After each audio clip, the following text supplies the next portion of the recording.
Hello, friends. Patrick McFarland here of the Liberty Weekly podcast, and welcome back. This is episode 92, and boy, do I have a special for you. We have been doing the Wild Wild Country series throughout the summer, and now this is the grand finale as I'm no longer taking and studying for the bar. But we have a very, very special guest joining us along with co-host Daniel and Robert of the Actual Anarchy podcast, and that is Sherry Voluntary, formerly of Speaking Freely, and now of the Sherry Voluntary Show and Postcards from Somalia. And she's going to, as we close out the Wild Wild Country series here, episodes 5 and 6, she is going to be helping us kind of dissect those last two episodes as we put a nice big bookend here on this series. So without further ado, Sherry Voluntary, how's it going? This is your first time on the Liberty Weekly podcast. Great. Thank you so much for having me. I'm really excited to get into this subject with you guys because I was a member of a non-traditional religious group myself for 27 years. So I feel like I can provide some insight into this documentary, which is a fantastic documentary. I think they did a really, really good job with it. Right. And there's just so many libertarian topics to pick apart here, but also, other topics that are super interesting that go beyond the scope of libertarianism, possibly, and into spirituality. So, I just wanted to say the entire series for this can be found at libertyweekly.net/WWC, but also the show notes will be at libertyweekly.net/92. This will also appear on the Libertarian Institute at libertarianinstitute.org under the podcast section. So, really excited to get going here. And why don't I just hand it off to our co-host, Daniel, just to bring us in, set the scene. Where are we at, bud? All right. Well, where we're at is we are from the Actual Anarchy podcast, which we found at actualanarchy.com. We talk about movies from a Rothbardian and anarcho-capitalist perspective. We also have a normie-friendly version called The Last Nighters. That can be found at lastnighters.com. It's also featured on thelaunchpadmedia.com, as is Sherry's show, Postcards from Somalia. She's the Tuesday show, we're the Monday show. And I think there was a little bit of contention because she wanted Monday, but I was like, no, I'm getting Monday. So anyway, that's our little plug. Robert's my co-host, and you'll hear from him in a minute. Probably a lot on this episode because he has about 1,000,002 questions for Sherry here. But if I recall, the last episode was 4, and we did that with Peaceful Treason, and those guys are excellent and great. And that was a fun episode to do. And there was this big buildup of, at the end of episode 4, Sheila, Sherry, I'm looking at you on the screen here. Sheila had left the compound after trying to kill the doctor who was going to assist in Osho committing suicide. And it was a botched attempt to kill him. And then there was another botched attempt on the life of one of the officials in Oregon, I think the attorney general or the assistant attorney general, something like that. It's all a little bit fuzzy at the moment. But that very end of episode 4 is Osho addressing his flock, saying that if the police aren't going to find you, I'm going to mete out my own justice and we will find you. And it's this, tension building, music crescendo, like this dramatic cliffhanger.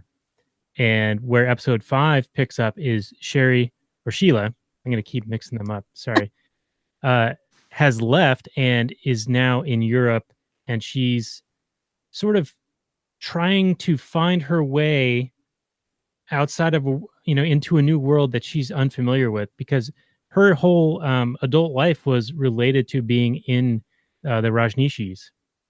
And that was the only way of life that she knew. And so I want to kind of throw this to you, Sherry.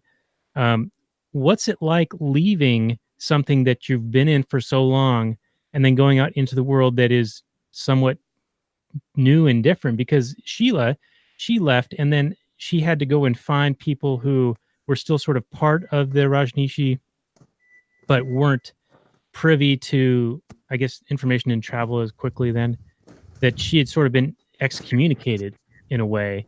And so she was able to kind of rely on some of those established networks from the Rajneeshis. Yeah, we weren't, the group that I was a part of wasn't as, at the time I left anyways, it wasn't off from the rest of the world. So we didn't live on I didn't live on a compound. The group I was with does have campuses where people do live, but I did not live on one of those. So, yeah, I had friends and neighbors that weren't necessarily involved, but most of the friends that you make are with this kind of idea of bringing them into the fold. So, there weren't a lot of people that I was close with that were outside the group. Most of the people that make up your friends and all of your social calendar is pretty much taken up with the group. So it's pretty disorienting when you leave. It's also, there's a real sense of loss. And I think the loss is genuine because you are losing a community. And I think you really see that with Sheila and Jane, I believe her name is, that regardless of, not everything's bad, right? And there has to be, they're providing some kind of value there, because people go there to get whatever it is they're offering. And you really do build genuine relationships, very deep relationships with people, because you feel like it's you with them against the world, or you with them. You're really striving to build something together. There's this unity of purpose. And with my group, we basically lived together. We did everything together. Raised our kids together, and we had meals together a lot, and we just lived our lives. When I moved to Tennessee, people were here to help me move in. We were moved in right away to our apartment. It was set up. The women come over and clean. When you're sick, people will bring you food. So there's really a lot of love and care directed at you and you to other people. There's a lot of service that goes on. And so there's a real sense of community, which I think a lot of people are missing out on in, just our world in general today in the country. And so I think that's one of the things that attracts people to these groups is that sense of community and real community, not just networks, but real community of people that love you and care about you and are there for you when you need someone. So it's scary when you leave that group. I've often thought, well, who's going to be around for me when I'm old? That's one of the things I think about. Who's going to be around for me when I'm old? What am I going to do? And so I think there's a lot of loss that you feel and a lot of emptiness because your time is not filled up with these activities and people anymore. All right. Well, that's very interesting. Thank you for that answer. I was curious if, because Sheila left with Jane and Jane had started looking to Sheila as sort of her guru, if you will, if that was sort of just remnant of this is what they've known. And so that's the structure that sort of naturally continued on when they broke away from Rajneeshpuram. Yeah. It's kind of like the person who stops smoking, does the Nicorette gum, but stays on Nicorette for 15 years. It's just the same sort of thing. There's still that structure there, that safety of someone that understands you. Like one of the things that when I left the group, people don't talk like we talk. We had our own inside language, as so many groups do. And I had to start reminding myself not to use certain words in a certain way because people didn't know what I was talking about. They didn't understand terms in the same way I did. Also, one thing I did want to bring up, I thought was interesting, is that when they burnt Sheila's robes and all the books and were blaming her for the religion, that it was a religion because she made it a religion and how evil Sheila is, and they were kind of washing their hands of everything. There is an Eastern custom, and it is in the Bible as well, called burning the chaff. And it was when they would like thresh the wheat and they would throw it up in the air so that the grains would drop, but all the light stuff that doesn't belong in would fly away. And we practiced a ceremony every year that we called burning the chaff, where you would burn anything that wasn't serving you anymore. And it might just be symbolic. You might write down something. And I thought that was really interesting that they burnt her items kind of that saying that she was that chaff that was holding them back from spiritual attainment. Well, it really, so when Sheila leaves and, Osho is still with the group, it really made me wonder because automatically Sheila was just replaced Osho in Switzerland. It seemed like she had her own smaller following, but it really made me wonder, whether you're right that they were just so used to having a master that they globbed onto Sheila because they were, having maybe withdrawals is the wrong term to use, but because Sheila was a huge personality too. And it made me wonder whether or not, were the people in the original cult, did they glob onto Osho because of Sheila? Or, where does the line split between these two figures? Because like I said, yeah, Sheila is just this huge personality. And in some ways, I think sociopathic, Yeah. I don't know if you wanted me to answer it. I think, yes, they did do that.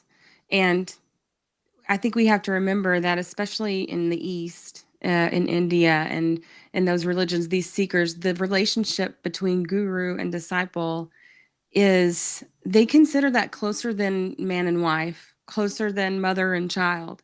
So it is very difficult for them to leave their master, and so without replacing that somehow, it's almost traumatic for the disciple to leave. So I think that's probably what they did to kind of psychologically guard themselves.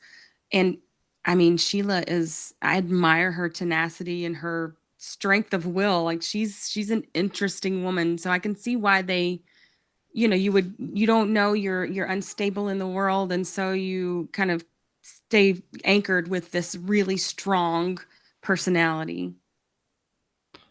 And I thought it was strange too, just the way that she seemed to be hiding out in Switzerland, like some kind of a reverse Nazi war criminal, and maybe I don't mean to be, so stark with my comparison, but it was so interesting because, yeah, now she's in a caregiving function, and it doesn't seem like any controversies have really followed her since then. Yeah, that was just an observation on Wild Wild Country itself. But Robert, Yeah.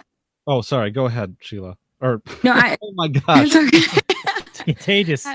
So Sherry, is Sheila, or she the Sheila of her organization? So is she? I don't know. Never mind. Hey, it's me, Robert, awkwardly trying to step into this conversation. Can we? I know we want to tie this all in with Wild Wild Country, and I do too. But I really want to get into Sherry's, mindset. I mean, you were an adult when you first joined this group, or were you in your teens? Walk me through the process of how you got into it.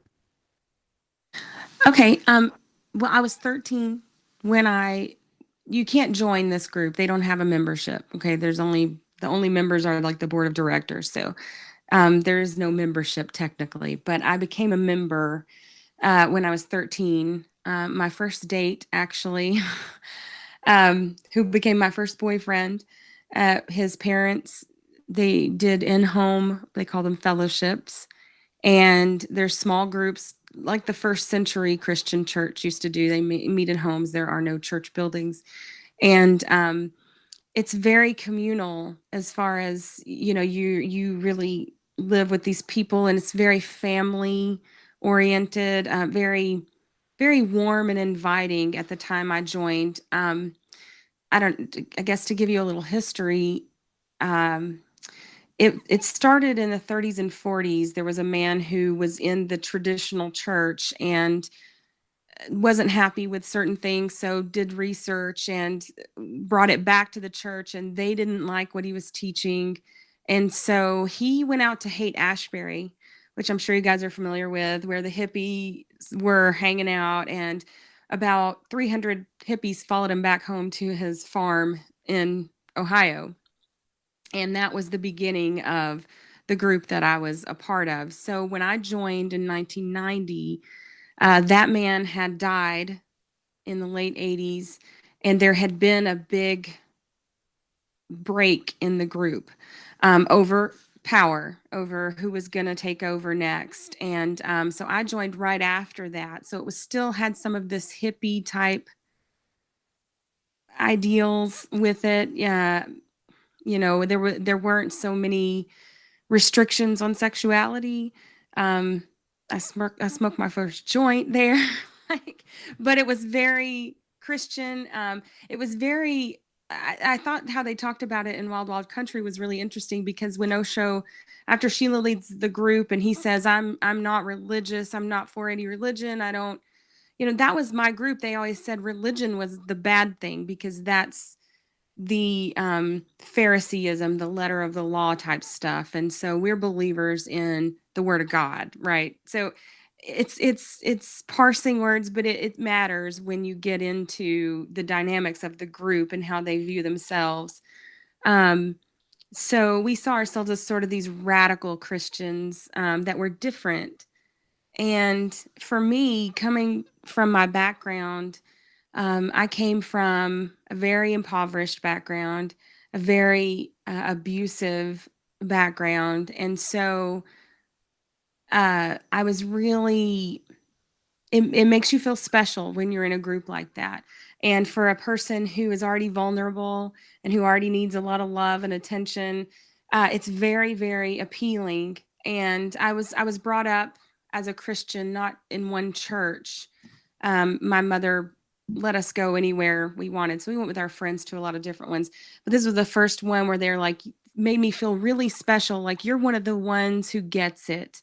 Everybody else doesn't get it, but you get it, So the more receptive you are, it's kind of like the gang that says, well, they might not love you, but hey, you're one of us now. And even though we don't treat you that great, you're one of us and we'll fight for you. It's sort of that same sort of thing, only in a more loving way.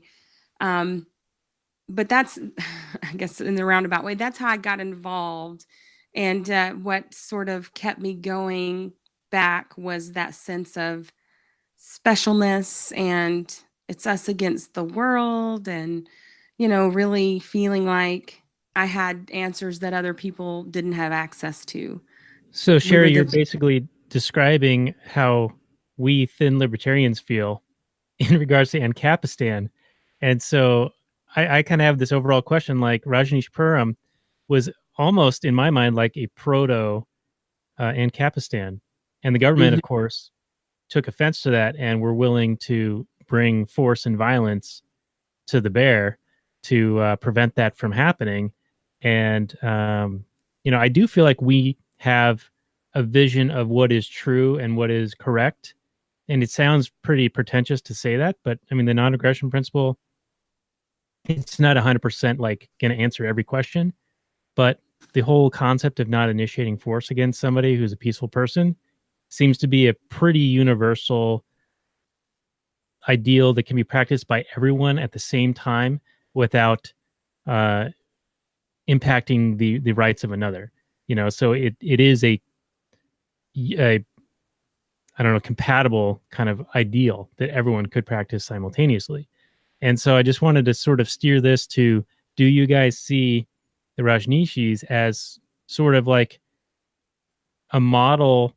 Because like Sherry, what you were saying is you were made to feel special, and like you were part of this group and people would stand up for you and protect you, and that you guys had an awareness that the normies out in the world don't have. I kind of feel like maybe we can take some of these lessons, maybe not all of them. We don't need to go around like attempting to murder people or stab them with needles, but they were very successful for a time, and so I just kind of want to throw that out there. I mean, whoever wants to take off on that, maybe Sherry, start with you, because you're on my screen and I'm talking at you right now. But can we go in this direction just for a few minutes before Robert goes through his other list of 94 questions for you? Yeah.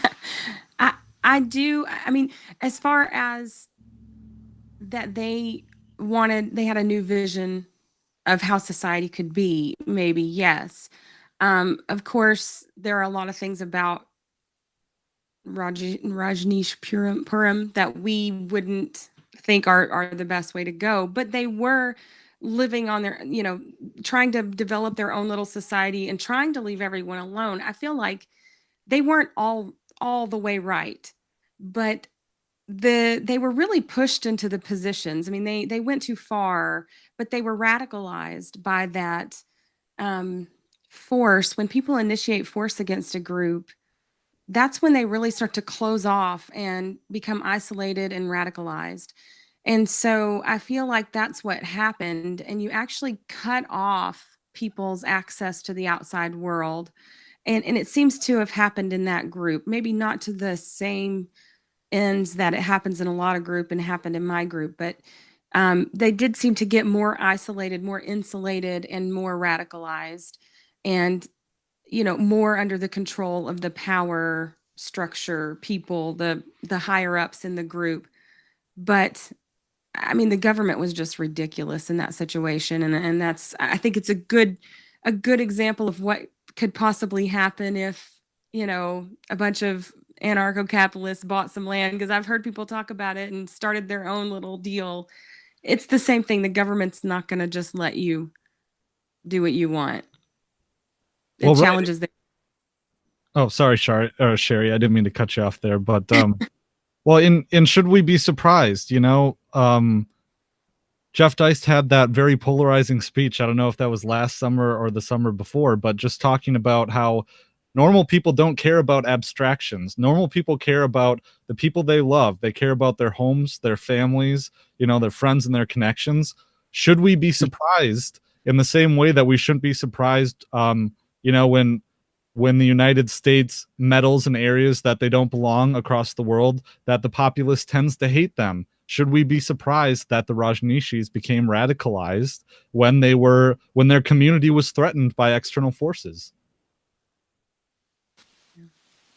But I had another question for you there, Sherry.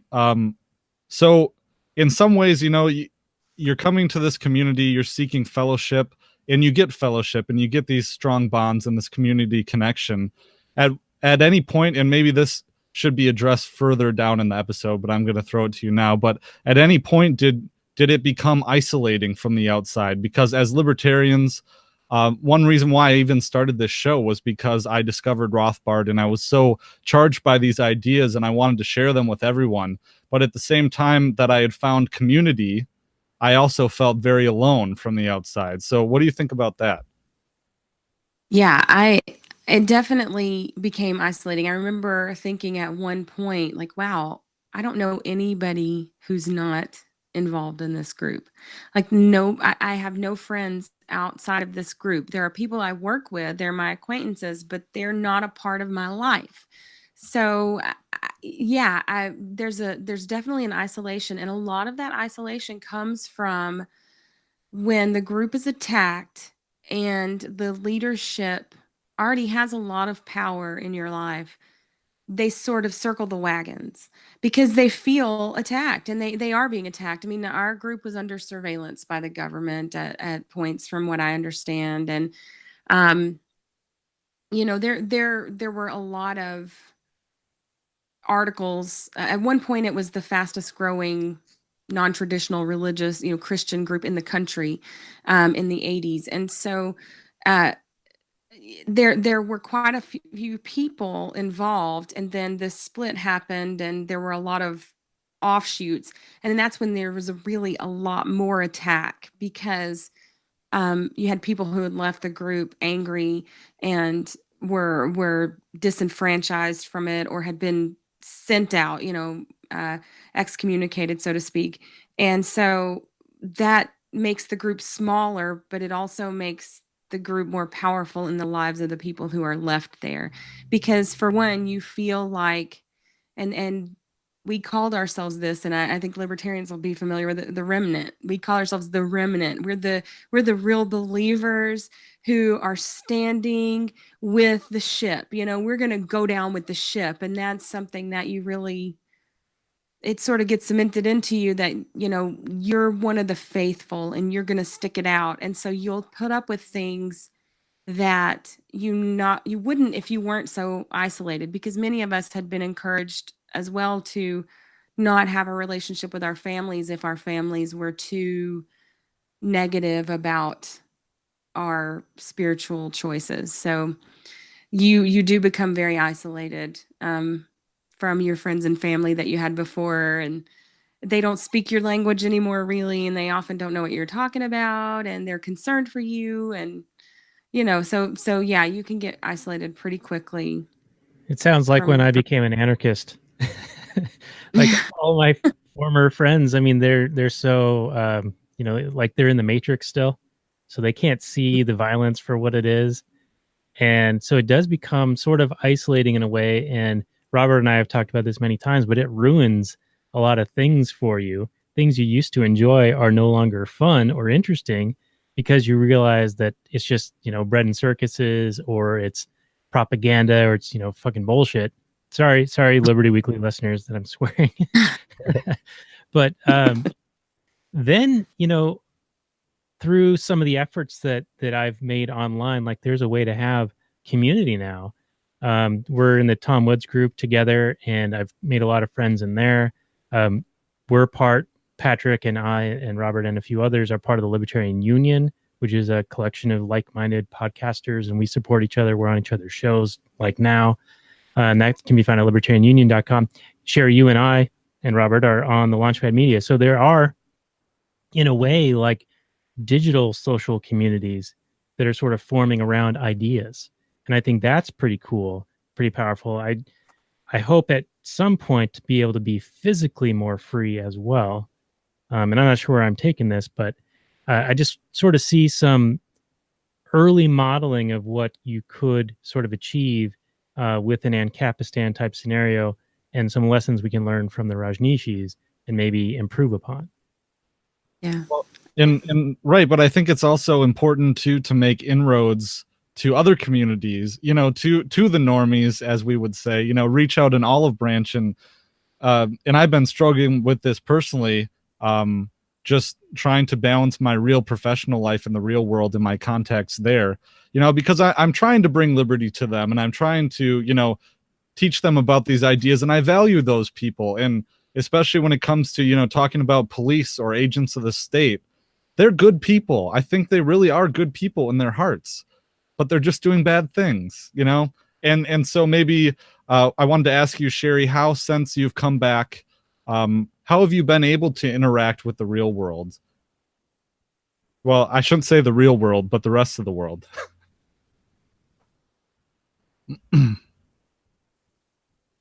Oh, do we still have her? Did we lose Sherry?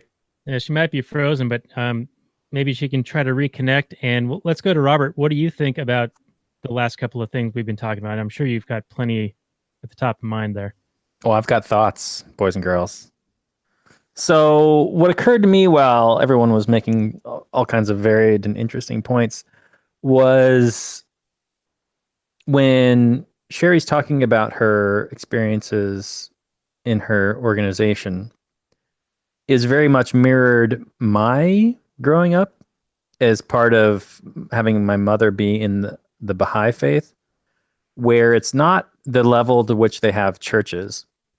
They're not that successful. They're perfectly open with their beliefs, but they're not, successful enough to do that. So they meet at each other's houses, and they keep it decentralized.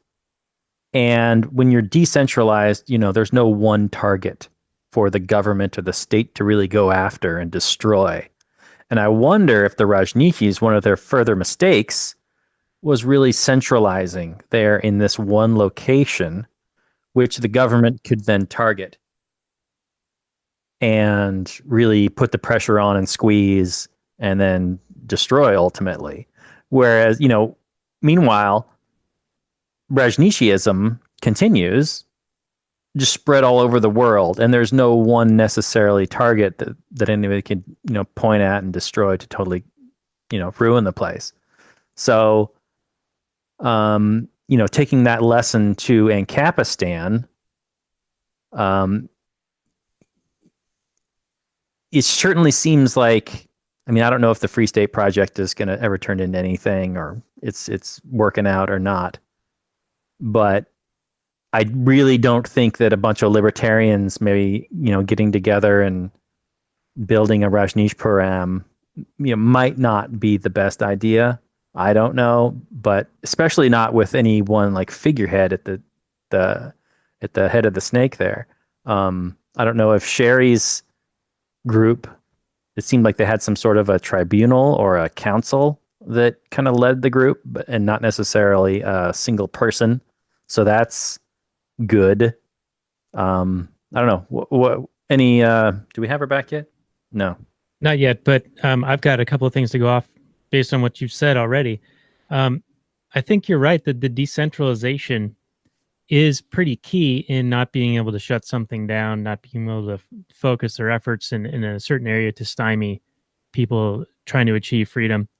Though I do see smaller groups within the same kind of ideals forming together for that local physical social community.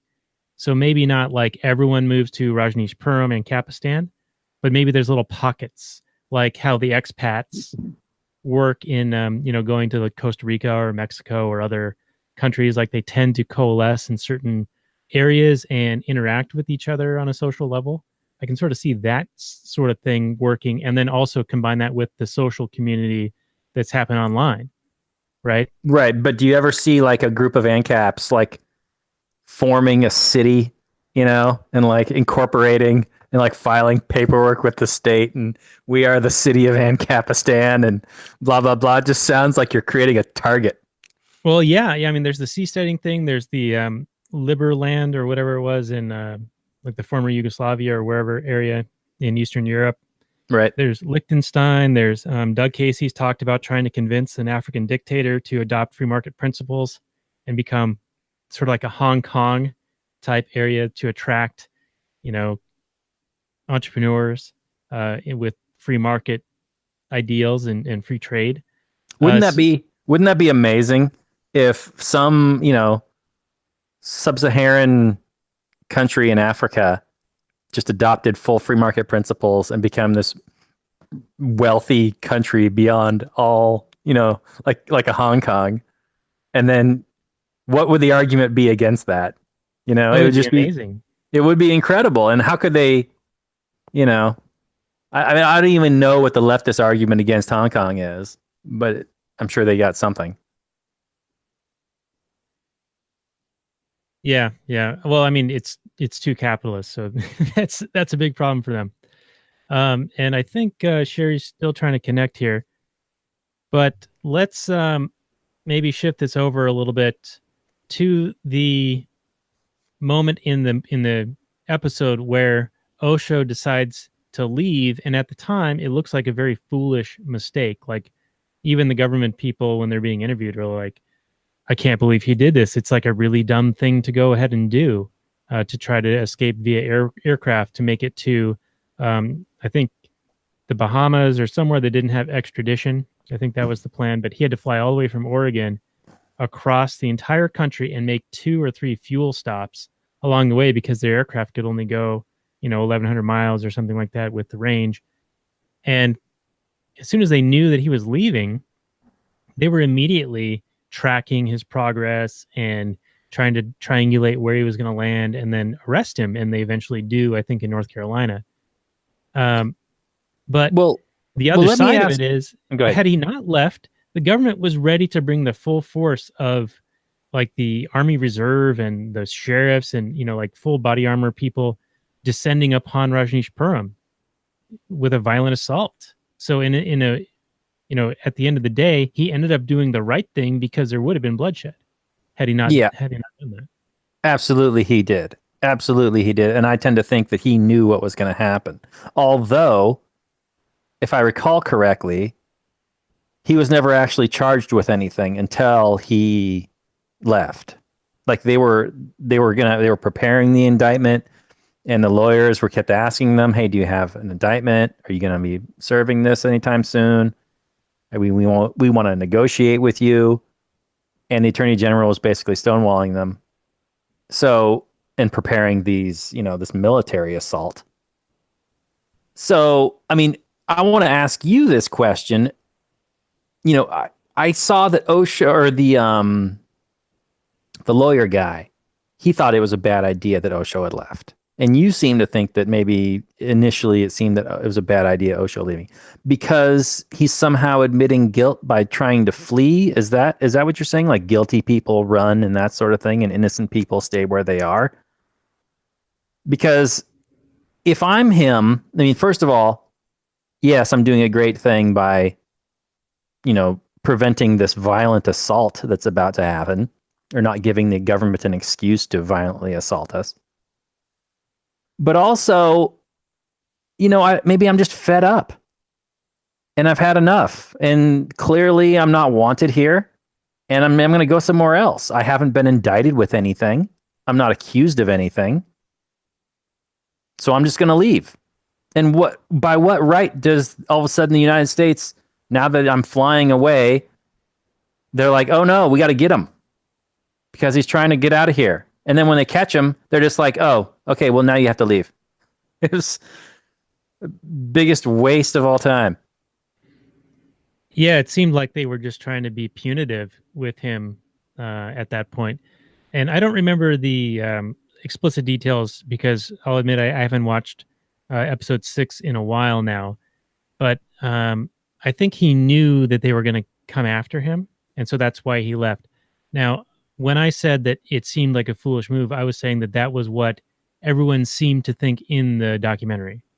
Like the government agents said, it's weird that he's running. And even Swami Pramnin, the lawyer guy, was like, oh, it was a foolish thing to do. But it ended up being the right thing. And perhaps Osho did know that they were going to raid the town, and the town was armed. I mean, that was one of the big issues in the earlier episodes, that everyone was concerned that these people had well-armed, people, well-trained people to defend themselves. So to think that the government could just descend upon this area and not have any violence result is ridiculous. And it just goes to show you the mindset of the government agents, and to then see a few years later the Waco incident and Ruby Ridge and all of these things happen. It's in their playbook. Yeah, and they seem to, if they had conducted this raid and there had been massive violence, then all of that storyline would just be, look at how evil these people were. See, we knew it all along, that these people were just violent scumbags and we had to kill them all. When hopefully I would like the actual storyline to be, look at all this horrific aggression that the government perpetrated, and these people were willing to defend themselves and this friend of theirs with, violent, deadly force. But the narrative would have been the Rajneeshis, what monsters. Glad we got rid of them. Right. Well, that's all we hear about the Waco thing, right? Like how evil they were. Now, I don't know enough about it to really speak much more than that, but I know that that's how it's presented, and I'm pretty sure there's another side to the story. Well, right. And this is just like, Waco Part 1. Well, it's really interesting that you mentioned, too, the lawyer's role in this all, because as a lawyer, he should know that there's certain steps to admitting evidence of flight at trial. And I'm reaching way back a couple of years here to my evidence class, because this is such a specific problem. But I believe you have to, in order for evidence of flight to be admitted at trial, because I think the probative value is pretty low and it's highly prejudicial. So people would hear that, oh, he ran, and then they would just assume he must have done it. That's a guilty conscience because he ran. But there are certain steps towards, establishing that flight is admissible at trial. So you have to prove first, you have to connect the suspect's behavior to flight. Then you have to connect the behavior of flight to a guilty conscience. And then you have to connect the guilty conscience to actual guilt. I think there's either 3 or 4 steps. Forgive me for not remembering them. So I think the lawyer should know that, if this would ever go to trial, he would have to argue against that, or the prosecution would have to argue against that. But yeah, I think it was a good step for Osho to leave. But we have a really interesting take too from the Osho Times, from Rajneesh International. They did write an editorial about specifically the docuseries, and surprise, surprise, they're not super happy with it. But they're saying essentially, and I'm quoting here, essentially, this was a U.S. government conspiracy from the White House on down, aimed at thwarting Osho's vision of a community based on conscious living. The extent of these government efforts has only come to light after repeated applications made via FOIA requests. White House involvement included President Reagan's Attorney General Edwin Meese. In Congress, Senators Hatfield and Packwood of Oregon and Senator Dole of Kansas. The Immigration and Naturalization Service, from the most senior officials to the local investigators. They're kind of rambling here. On the state level, organize. These politicians pressured every available government entity, including the IRS, the INS, and the judiciary, to do their best to, quote, get rid of these people. So I can't really disagree with them here. I mean, knowing what happened in Ruby Ridge later on, that was under Clinton, I believe, right? Clinton? Sounds right. But 92, right? Wasn't it? I believe so. And then, for our content purposes too, at the end they say a little bit about the abolition of private property. The irony of that. Yeah. We'd made this point earlier on previous episodes with some of the other great guest hosts that you had lined up for this, that it really looked like the government was just looking for whatever they could to get rid of these people. And even if they had to twist the intent and utility of the law in question, they were willing to do it.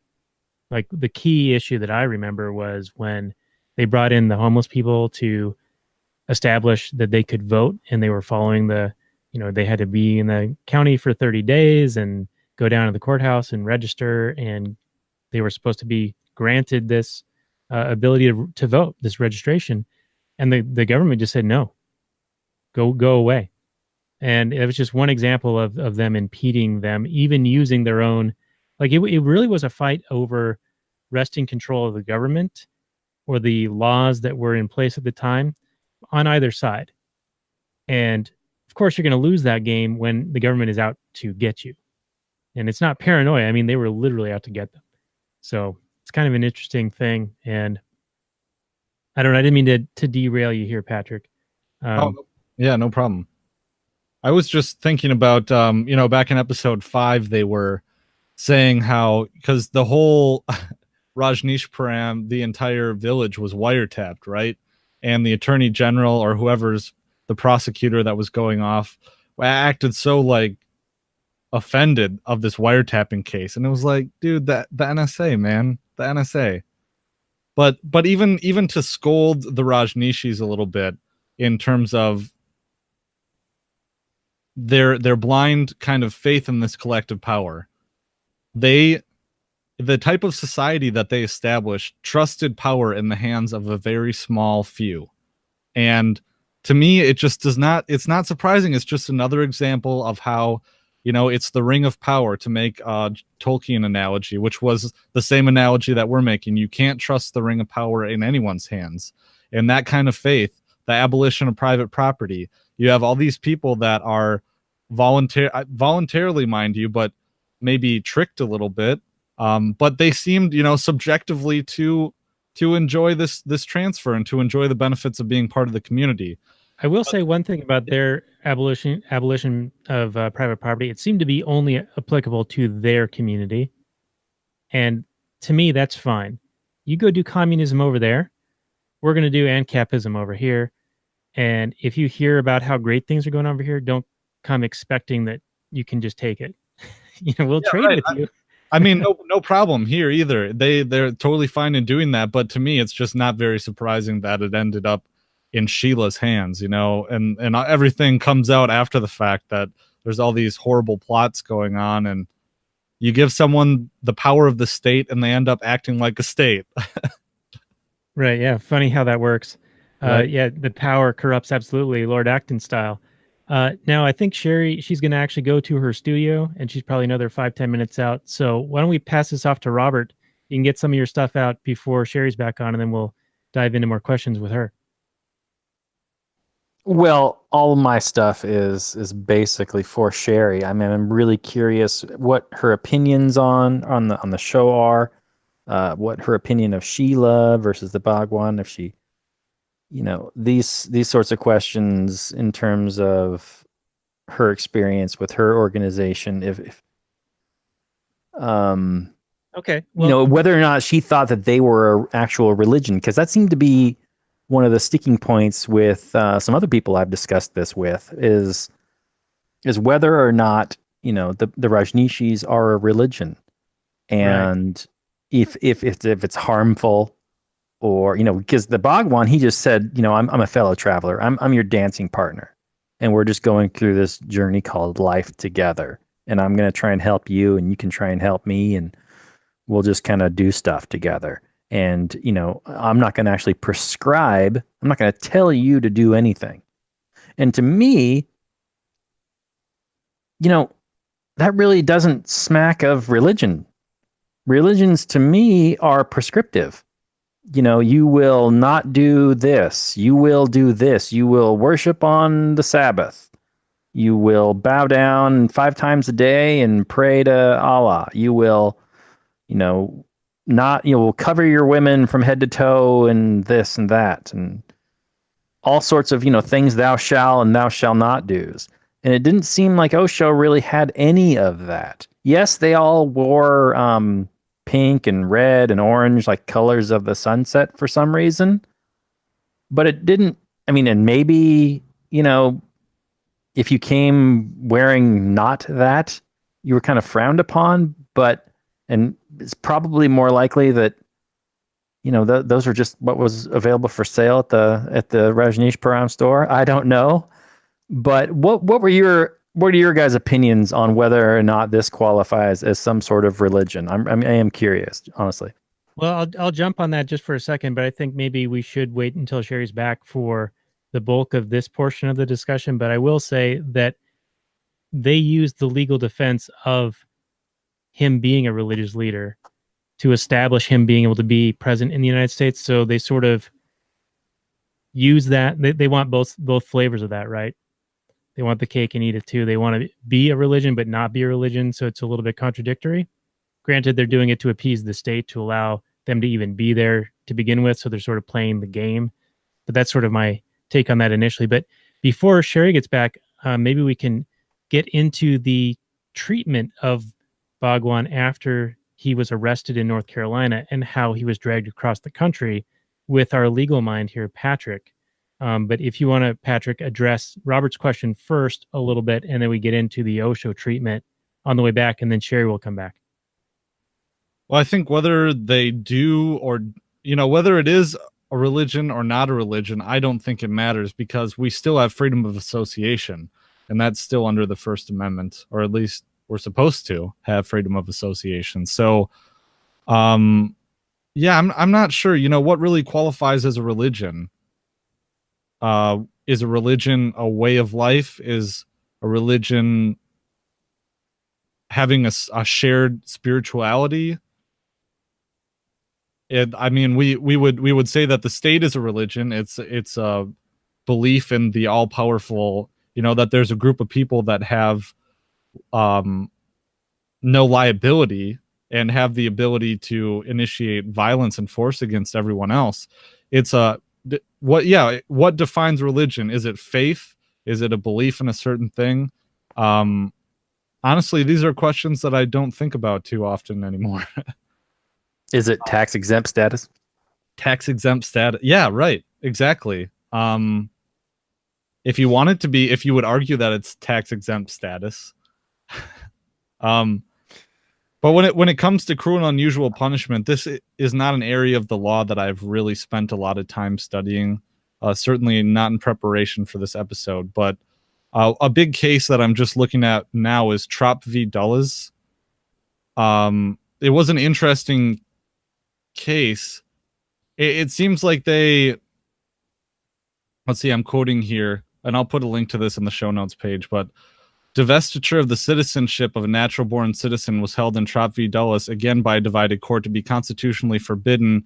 So But I don't know, that might not be the right case to cite, but it seems to me like a lot, and what I remember from law school is just talking about what was meant by the Constitution. There, and this is my problem with constitutional law, is that you're always trying to determine what was meant in the Constitution and not necessarily trying to determine what is right and what is wrong. And so in trying to determine what cruel and unusual means, they'll look to, at the time of the Constitution, what was considered to be cruel and unusual punishment. And of course, as voluntarists, that's not really satisfactory. Also, in terms of due process, what does due process mean? I think that we have all these terms in the Constitution, and I think if we were to apply them to a contract, like a regular contract, say for snowplow or snow removal, you have a commercial lots and you have a snow removal service. Well, if the terms were as vague as the Constitution has in terms of terms, no court would find that to be a contract. So when you say due process, well, what does that mean? I mean, they've interpreted it to mean notice and an opportunity to be heard. But if this was a private contract and,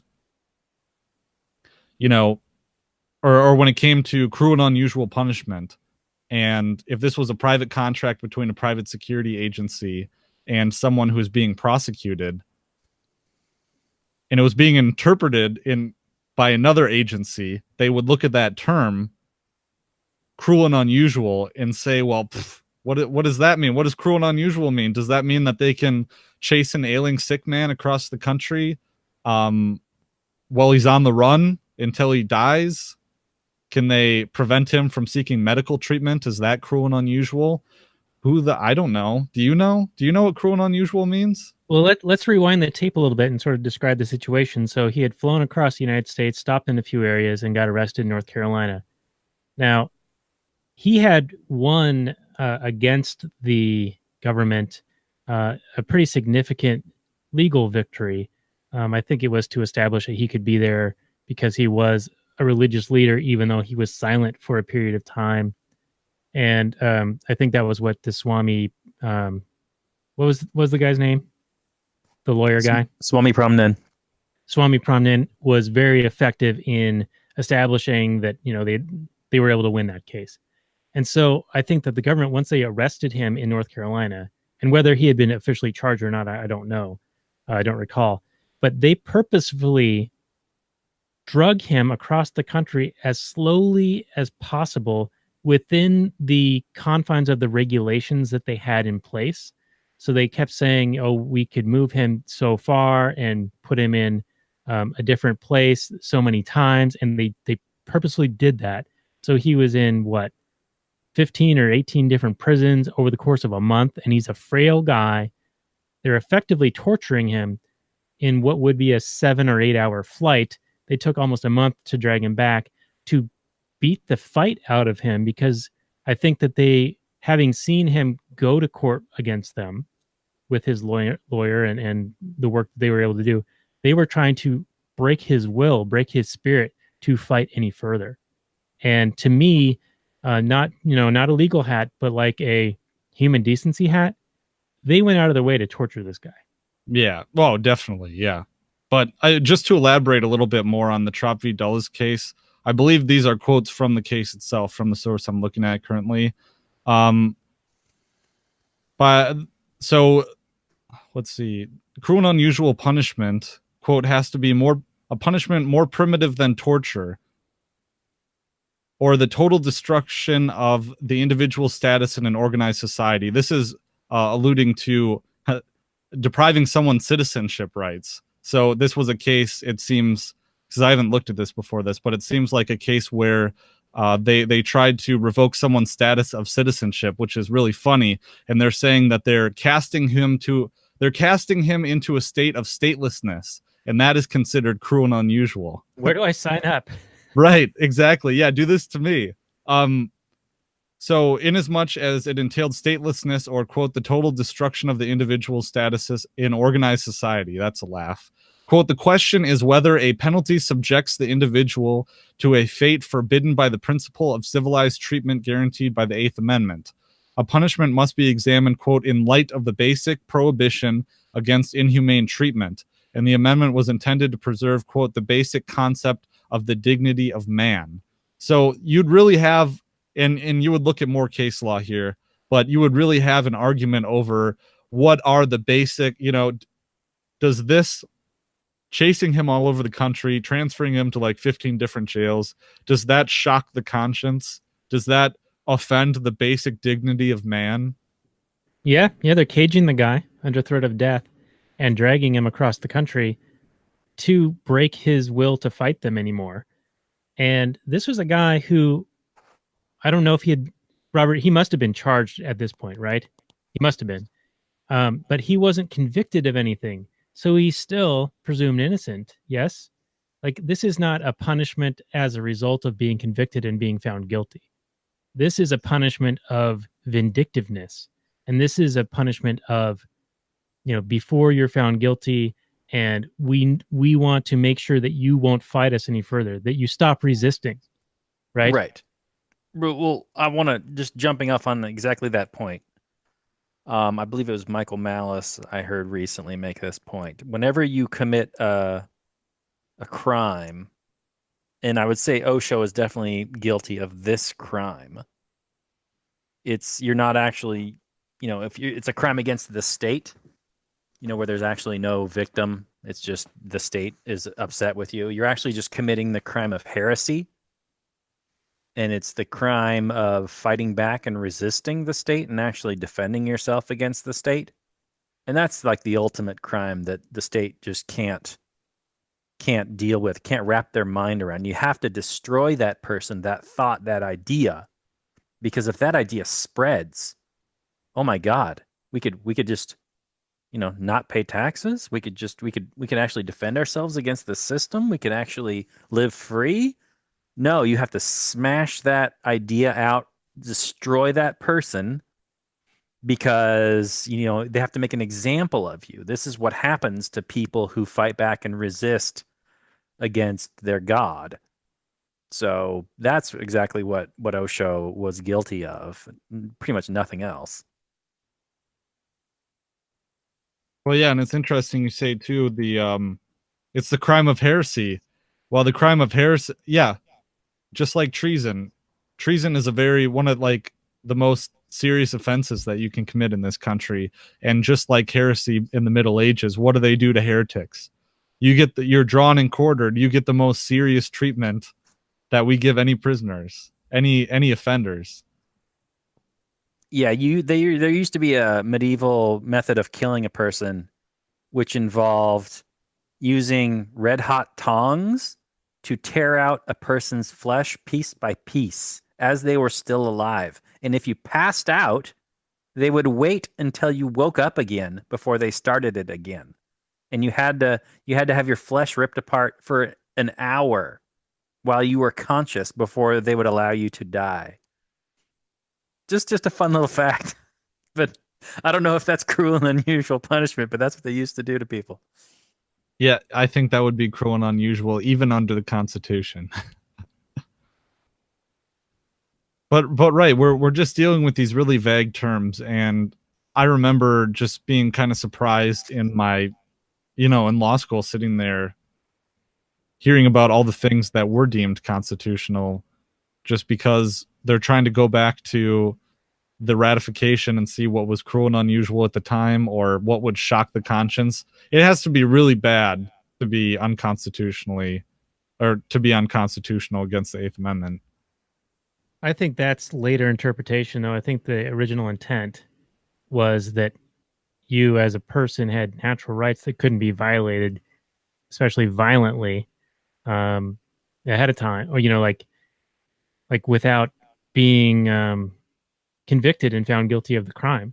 And even that had restrictions on what the punishment could be constitutionally, I think, with the, like I said, the original intent. But I think case law muddies the waters. And I mean, you're a bit of the expert on this, but and I know it must be an internal struggle for you, not only with believing whether the Constitution is like a legitimate thing or not, but then the interpretations thereafter versus the original intent. So, I mean, you must be in a very difficult position, Patrick. Well, I wouldn't consider myself an expert in any sense on this because there's such a wide body of law out there. Yeah, I've talked a lot about the Constitution in Liberty Weekly and in episodes past, and I just find it to be very arbitrary. Just the spirit of, and I know that I'm a believer in common law itself, but in the common law, the courts are trying to look to custom and precedent, or they're supposed to be traditionally looking to the custom and precedent of what society does in a certain time, and not necessarily trying to look to a piece of positive law like the Constitution. And usually what they do in constitutional laws, they look to a piece of positive law and they try and determine what it means, not based off of the precedent. They might, or not based off of, custom. They might use custom to try and interpret the positive law, but foundationally, they are trying to arbitrarily figure out what these words mean on this piece of paper. And I just don't find it to have any root in legitimacy. It's positive law. It has no root in natural rights or natural liberties or the customs of the people per se. Speaking of language, I was listening to a Dave Smith episode recently, and he brought up the point that even the idea, the term, due process, innocent until proven guilty, is kind of a lie. Because if you're really assuming a person is innocent until they're proven guilty, then when you arrest that person, you're kidnapping an innocent person. When you hold them in a jail cell until trial, you're kidnapping and holding an innocent person until proven guilty. It just seems like, I don't know if there was a precedent at some point where, you would just say, hey, you're accused of a crime, show up at this jail cell or show up at this court on this date and we'll figure it out. And then eventually it got to the point where, oh, now we just grab people and hold them in a jail cell until we run them in front of a court. Is it a gradual incrementalism in the courts? Because isn't that what court system is built off of? It's all built on past case law and what other courts have done in the past and decided in the past. And it sure seems like, well, we got this tyranny now, but it's got a past legitimacy because it's been used before. So there's precedent for it. So that's what we're going to continue on doing. It's that creeping incrementalism, and sort of like the opposite of that cruel and unusual. It sounds like for cruel and unusual, it needs to be unique and not done before. But once it's been done, now it's no longer cruel and unusual. That doesn't make any sense. But then back to the heresy thing, I've got a Rothbard quote that I think will play right into this, because you're right. And I think Michael Malice is right that is the ultimate crime. And here's the quote. This is Murray Rothbard. Which category of crime does the state pursue and punish most intensely? Those against private citizens or those against itself, the state? The gravest crimes in the state's lexicon are almost invariably not invasions of private person or property, but dangers to its own contentment. For example, treason, desertion of a soldier to the enemy, failure to register for the draft, subversion and subversive conspiracy, assassinations of rulers, and such economic crimes against the state as counterfeiting its money or evasion of its income tax. And that's the end of the quote. But I would add the fighting them on their turf and beating them is also a huge crime to the state, because then they're going to come back for retribution. Yeah, I totally agree. And Rothbard is really good on this too. I was, Robert, I want to get back to your question too, but Rothbard is really good on this in terms of holding people. And I should do an episode on this of holding people for bail. I believe it's in For New Liberty, where he talks about what it means to be a libertarian. He goes through the etymology of libertarianism as he sees it. But then he gets to the justice system and he kind of says that there's no reason why you should be holding someone who is merely suspected of a crime. And if you hold someone before their trial, before you've given them due process, and you adjudicate them not guilty, you find them not guilty, well, then you have some restitution to pay to them for depriving their liberty for however long you held them. And it's also interesting when you get into, and I can speak from personal experience on this because I've done bail hearings myself for the public defender's office, and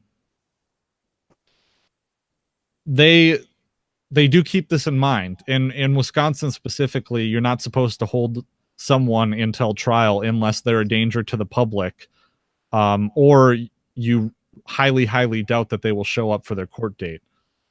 So there is lip service given to liberty, but there's no restitution given at all. They do realize that they're depriving someone's liberty without adjudicating them guilty, but they haven't done so. And those standards are all based on somebody's judgment, right? I mean, I think he's a flight risk. Right. So this is what we're doing is perfectly fine. Right. And that's adjudicated in a proceeding where, you get your time in front of the judge, and you don't really discuss the underlying charge, but you just discuss, is this person a danger to the community? How serious are the charges? Are they a flight risk? Do they have connections to the community? Would it be a good idea to let them out? Will we see them back? How much do we want to charge to secure their appearance to make sure that they'll show up again? And then again, in order to, when it comes to serious crimes like felonies, there's no gross misdemeanors in Wisconsin, but in Minnesota, certain, felonies, there has to be a finding of probable cause to sustain the charges. So if you're being charged with a felony, you have to have a conference or a hearing in the beginning where it's past your bail hearing, but you'll have it's called the probable cause hearing, a PC hearing, where they go through the complaint, and the prosecution will argue that there is probable cause to find that so-and-so, murdered so-and-so, it's somebody else. So they do have due process in mind, and every step of the way they do adjudicate these things. But from a libertarian standpoint, in a stateless society, if you had competing arbitration systems, you would have the system only charging people if they were like 80% sure that they were guilty, because otherwise they'd have to fork up the restitution if they ended up charging someone out and going to trial and turns out he's innocent. Well, pay me all of my salary for the time that you held me in jail. This could be months, but this would also increase or decrease the wait time for trials and things like that. All right. They'd be on the hook for it. They'd have some liability on their side. And I can see something like that kind of taking place in a naturally, spontaneous order situation. Related to your point about felonies and gross misdemeanors, there's a book that came out a while back, Harvey Silvergate, where he estimates that every average American probably commits at least 3 felonies a day. And this relates to the discussion we had yesterday in our first attempt at doing this episode, and that is now Patreon bonus content for your libertyweekly.net Patreon people. And maybe you can throw a plug in on how people can get access to that. But here's a quote from the book. If you reside in America and it's dinner time, you have almost certainly broken the law. In his book, 3 Felonies a Day, civil liberties lawyer Harvey Silvergate estimates that the average person unknowingly breaks at least 3 federal criminal laws every day. This toll does not count for the avalanche of other laws, for example, misdemeanors or civil violations, such as disobeying a civil contempt order, all of which confronts average people at every turn. So I'm not sure exactly where that quote comes from, but I'll find it and give it to you for the show notes page. But this relates to our discussion last night because, Robert, you said that if you had been arrested, you wouldn't look at that as a stigma any longer, right? Because that was, I think, related to a trivia question that you had mentioned, that there was a question of what percentage of men have been arrested at some point in their life and spent a night in jail. But go ahead and run with that for a moment, Robert. Yeah, that's what the question was. I recently did a pub trivia. We won. Thank you. I know you're all wondering. And the question was, what percentage of adult males in the United States have spent at least one night in jail? And it was between 7% and 20% are the 2 options that were given. And we thought about it, and we were thinking, and the more we discussed it, we kept coming up with names of people who we knew that had been to jail. And, I'm thinking about these people, and they're all just like perfectly normal people. They're not like troubled people. They're just normal guys that I wouldn't mind hanging out with. I mean, who cares? And I think back to myself as a younger man, and, I think probably one of the goals of a parent is to, not have their kid spend time in jail. Probably. I don't know. And keep them off the pole. Off the pole. It's one of your jobs. But, and now as I've, I think at the time, I'm like, I don't want to go to jail. It ruins your life. You have this criminal record, it kind of stays with you. But these days, I find myself going, I could see myself in jail. I could see myself in jail for some ridiculous reason that I would completely feel like I was in the right the whole time, and they still threw me in jail. Like I never hurt anybody, no victim, no crime, but yet I'm still going to jail. I could definitely see that happening, and I wouldn't feel one bit bad about it.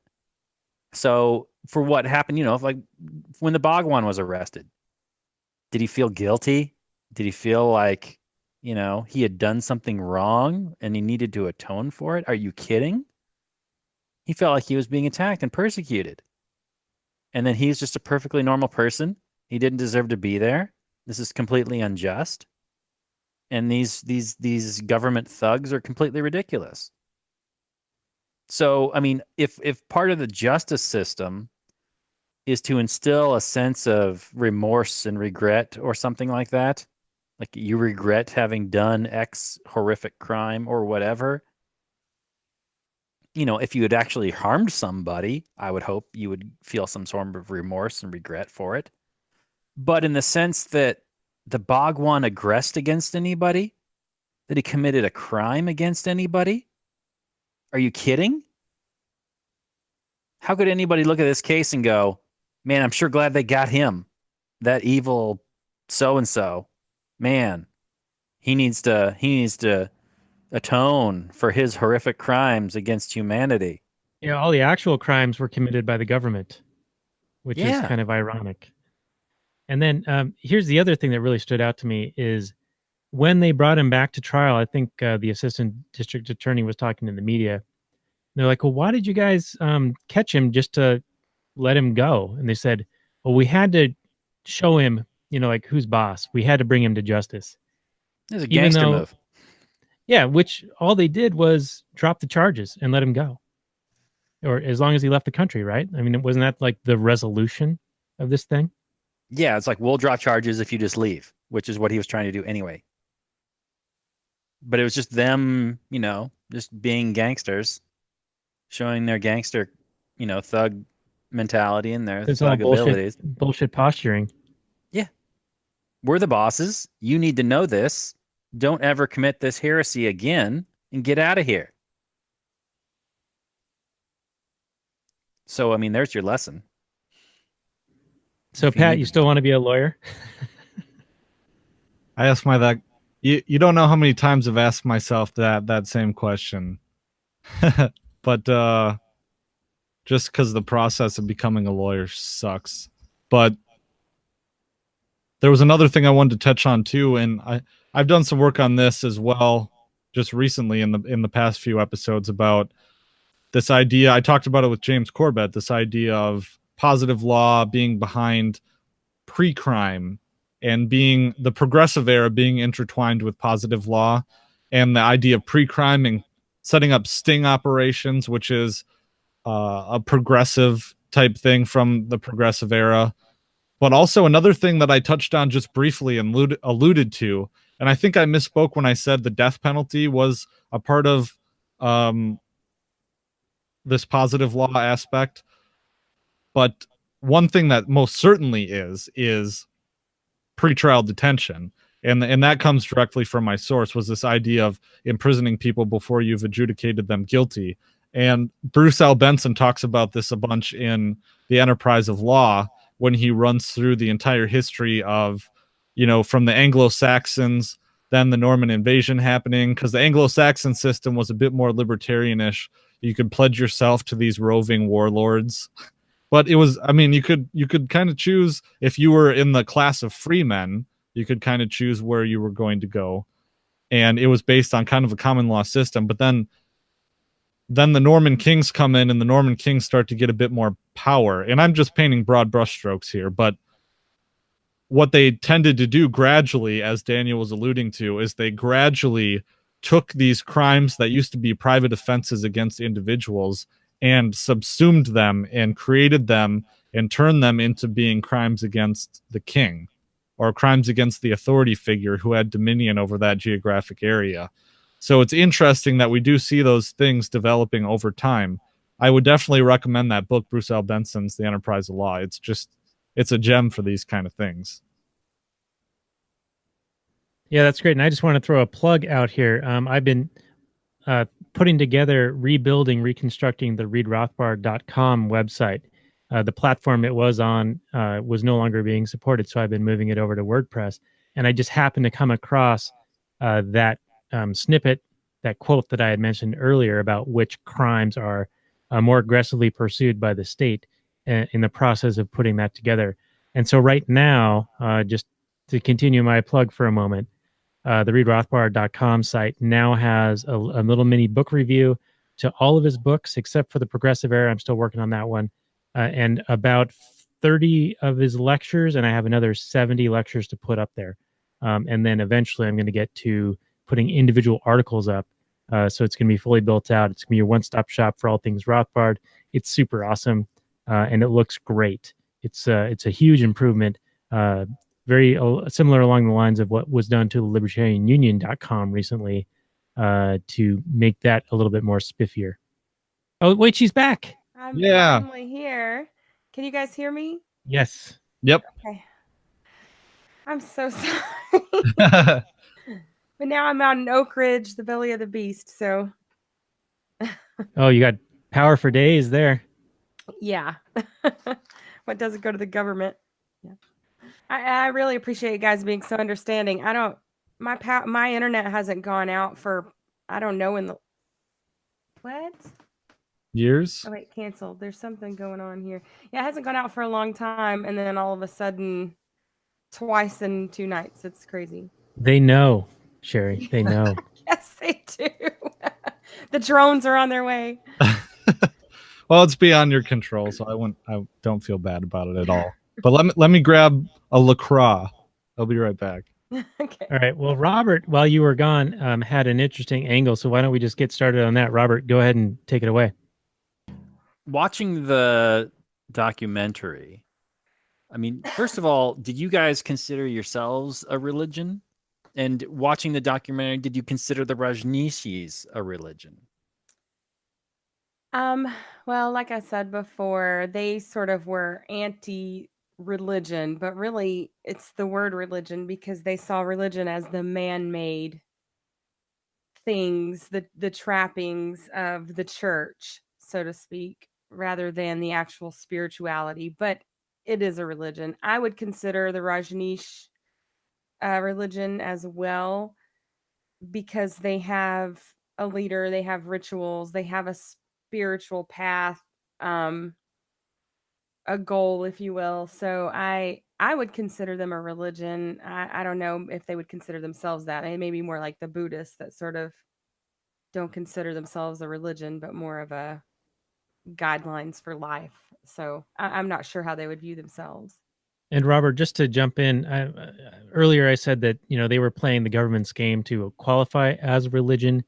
It felt to me like the Bhagwan speech at the end of that was an attempt to pivot away from being a religion. So he tried to distance himself from being a religious leader because I think that was maybe better positioning for him in trying to defend himself from the additional allegations and additional charges that were about to be brought to him. Right. No, I saw that whole him, applying for religious worker status was just as a way to keep him in the country. I mean, that was just him playing the game. Like his lawyers came to him. It's like, hey, what can we do? Okay, well, we can maybe qualify as a religious worker. Okay, sure, fine. Let's do that. Because from everything he said and everything he did, sure seems like he wasn't a religious leader and never thought of himself as a religious leader, regardless of what other people thought of him as.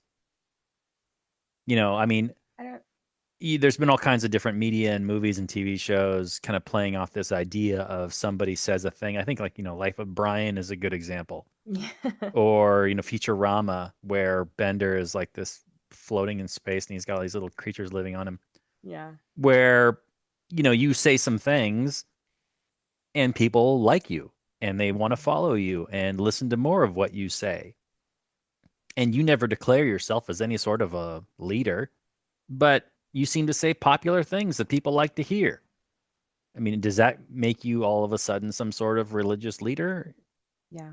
I think all of Christianity is sort of that way. Christ never, when they brought accusations to him, he would say, that's what you say. He never really defined that for himself. But I actually saw this whole incident where he was sort of washing his hands of everything bad by saying, well, it was all these people. And I don't know that that's the case.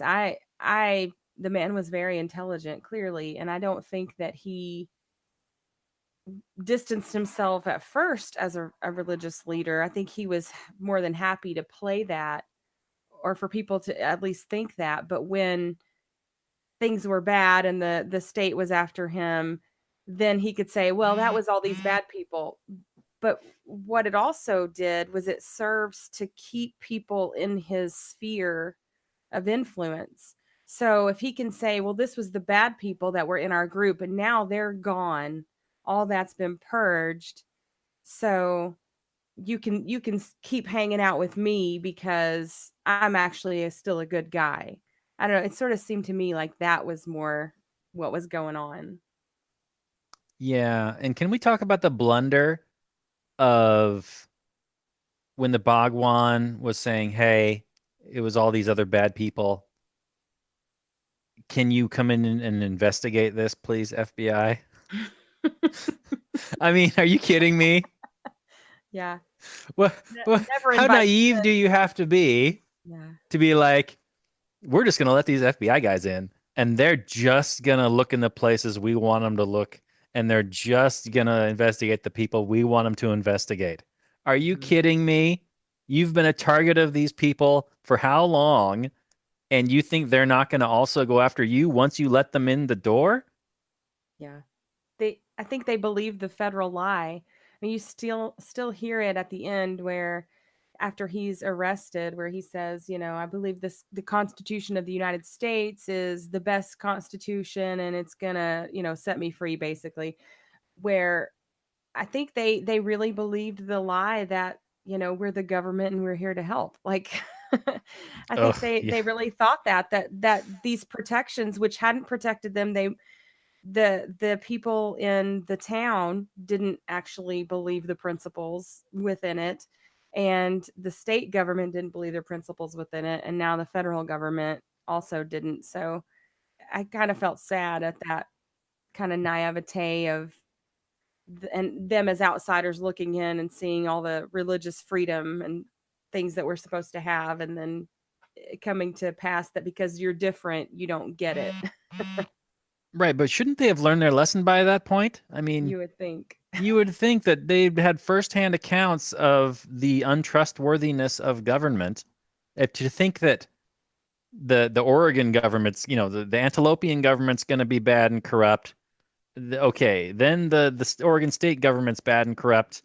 But, then the federal government, they can't be bad too. It's like, okay. It's like every level is like a deeper circle of hell. It's just Russian dolls. Yeah. Yeah. But Sherry, can we talk about, because I'm curious about, you've only left this group that you were in about a year ago. Yeah. But you seem like you're really well familiar with the concepts of liberty, enough to host a podcast, several podcasts, and appear in other podcasts. And so you had to have started your journey, while you were still within this group. Did the group kind of help you? Were there some like-minded individuals in it? Or how did you come about doing this? Well, yes and no. So they, like most of the rest of the country, have this idea that they believe in freedom. But really, they have the structure of the group was set up to be ground up. It was set up to be small, in-home church communities that took care of each other and sort of had this beliefs that it was centered around, but you did in your little, fellowship what was best for that group.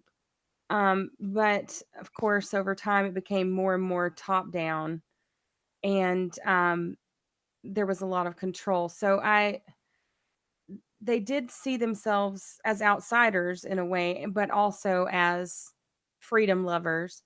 So many of them, some of them, I guess, just had, were familiar with Ayn Rand and things like that. But are basically like your average neocons in a lot of ways. But I I think libertarianism actually helped me leave the group. And the more libertarian I got, the less I would let myself be under their authority. And I think it really, one of the big breaks for me, I didn't actually leave the group then, but it took another year or so. But they had a big thing about being debt free, right? So every woman's supposed to be debt free. And they realized, that some people were still working their way out of debt. And I personally didn't have any, but they called and said, we're just, wondering if you're out of debt, if you have any debt. And it was the first time that I didn't just say, well, no. I said, well, I respectfully disagree to answer that question. And so, because it was none of their freaking business. So that was like the first time I remember really kind of making a stand against what they wanted me to do. And so I think the more libertarian I got, the more I started to question, well, why am I listening to these people? I don't agree with a lot of the things they say. I'd had problems with some of the doctrines for a long time.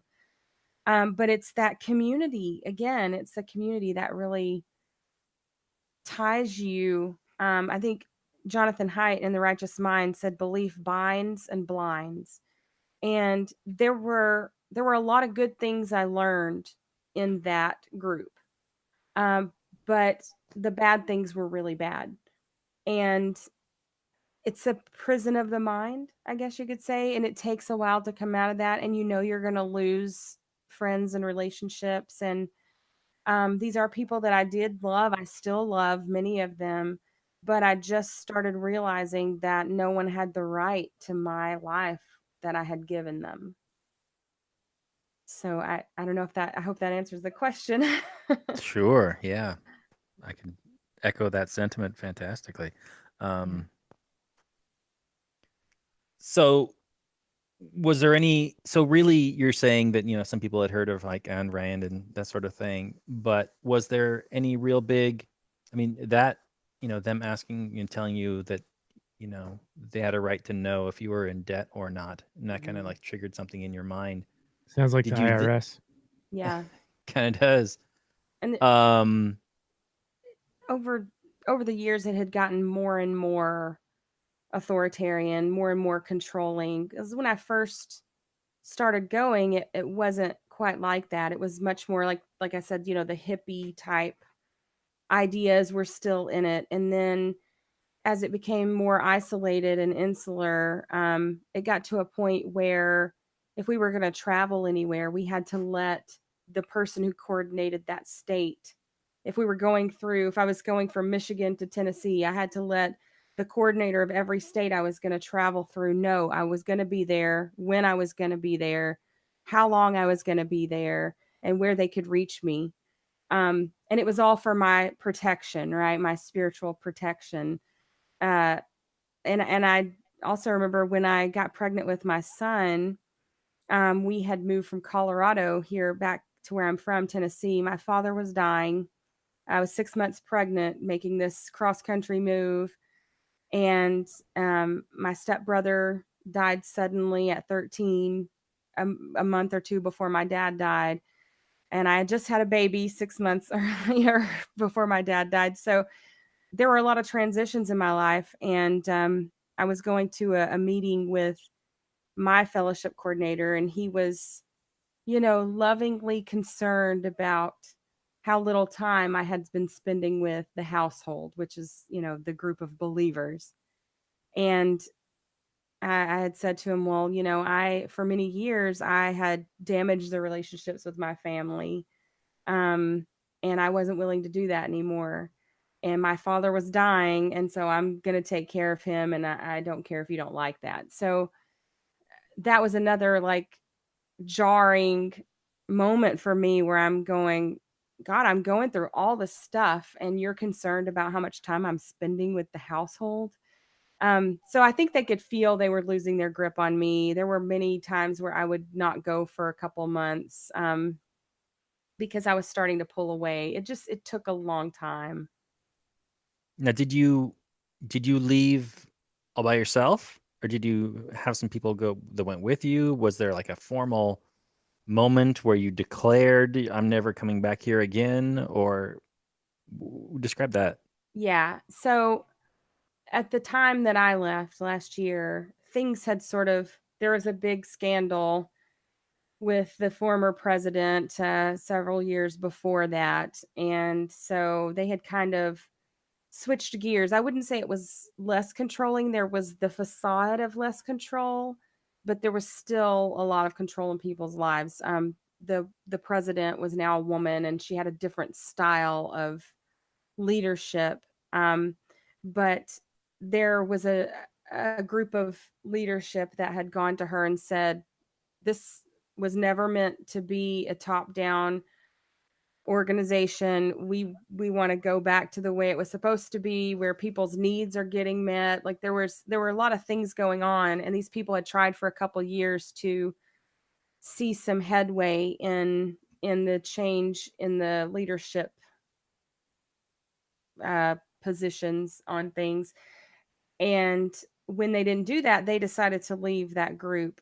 So we got a call saying, these people who we loved dearly, they had been ministers who had given their lives completely, and had always been there for us, that, they were no longer standing with the household and blah, blah, blah. And so I said, you know what? I said to my husband, I'm done. This is it. Because I had been telling him for a while, I don't want to do this anymore. How are we going to get out of this? And I said, that's it. I'm done. I don't want to do this anymore. And he was finally ready as well. So we called him and said, you know what? We're not going to be coming back. And it was tough, but I think we were both just at a point where we were ready. And that we didn't go with that other group either. I guess that was the other group wanted us to come with them as well, the group that had split off. But we just decided that we were done with it all for the moment, and to regroup and I got married at 18, 2 weeks before I graduated high school. So I had never known life without a certain level of control, because I joined this group at 13 and I just wanted to be free of it all. So. Well, not to compare your experience to, say, like the experiences of people that have been in Scientology, but if you watch that documentary called Going Clear, all about that, the people who have left that group have famously been very attacked, and smeared and ostracized from anyone else that's still in the group. Yes. Has there been any kind of backlash for you in your experience? No, there has been in the past with people who have left this group. I mean, there were people at some points that left in the middle of the night, and you would just wake up and they would be gone from one of the campuses or something, when the group was much, much more isolated. But at this point, people still talk to us. We're not, so they go by the principles of mark and avoid that are it's in the Bible, where if you go to someone and say, they have a fault and they don't take care of it, then you go to another, your leadership, and all talk about it. And then if they don't correct themselves, you may mark and avoid them. So you mark them as someone who doesn't want to be corrected and avoid them. So it's basically excommunication. And they don't practice that quite as much as they were. But we haven't been that because we're not actively out talking bad about the group, I guess you could say. I mean, this might be considered that. Yeah, I don't until know. now. Yeah. But we still have friends that those relationships are kind of non-existent, but we occasionally on Facebook, I'll still say hi or whatever, or they'll invite us to something, like a family, if they have family in town that we wanted to see, whatever. But there's not been, I think I've only been around them once since then. And it's a little awkward. It's not like it used to be though, where, you're considered some kind of terrible person for not being a part of the group anymore. And maybe that's just because they want us to come back eventually or something. But, yeah, there's a lot of lovely people. And I think this is what I saw in the documentary, is that clearly these people are getting a need met, some kind of need, whether it's a community need or they feel a spiritual need is being met. And I'm sure there are a lot of lovely people involved. And my experience overall wasn't all bad. I learned a lot of great things. This group really taught me how to live life, how to manage my finances, how to, do many, many things. But you do give up a certain level of control when you go to the authority of this group and say, you guys have the answers and I want them, give them to me. I'm going to be a part of you. And I saw that in this group. It seems like Osho had a lot to offer, and there were a lot of good things that came out of it as well. So that's why I don't like the word cult, because people think of Jim Jones or something, or Heaven's Gate when you say cult, of these really, death crazed, they're headed that way cult type of groups. And my group wasn't like that.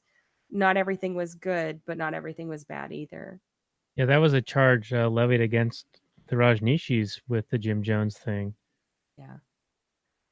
People get really, they're led by fear. A lot of people are led around by fear. And if it's something different, I think if the people in the town had just taken a little time to get to know the Rajneeshi and kind of being a little bit more accepting, that they probably still wouldn't have had to have them run the town, but they wouldn't have had this contentious relationship. But my group had the same kind of contentious relationship with a couple towns that surround its main international campus too. So, the local sheriff had deputized some people because we used to have a big event in Ohio every year. And it was reported in the paper that we were taking over the local, police force, things like that. So stuff gets blown out of proportion because people who have a different agenda, that they just don't like your group because it's different, it's not what they would consider Christianity or consider right, then they skew the facts and it just spins out from there, and then you have a lot of contention. So I could definitely see that was one of the things that really struck me, was the bit of the PR problem that the Rajneeshis had, that really was exacerbated by Man on Sheila's kind of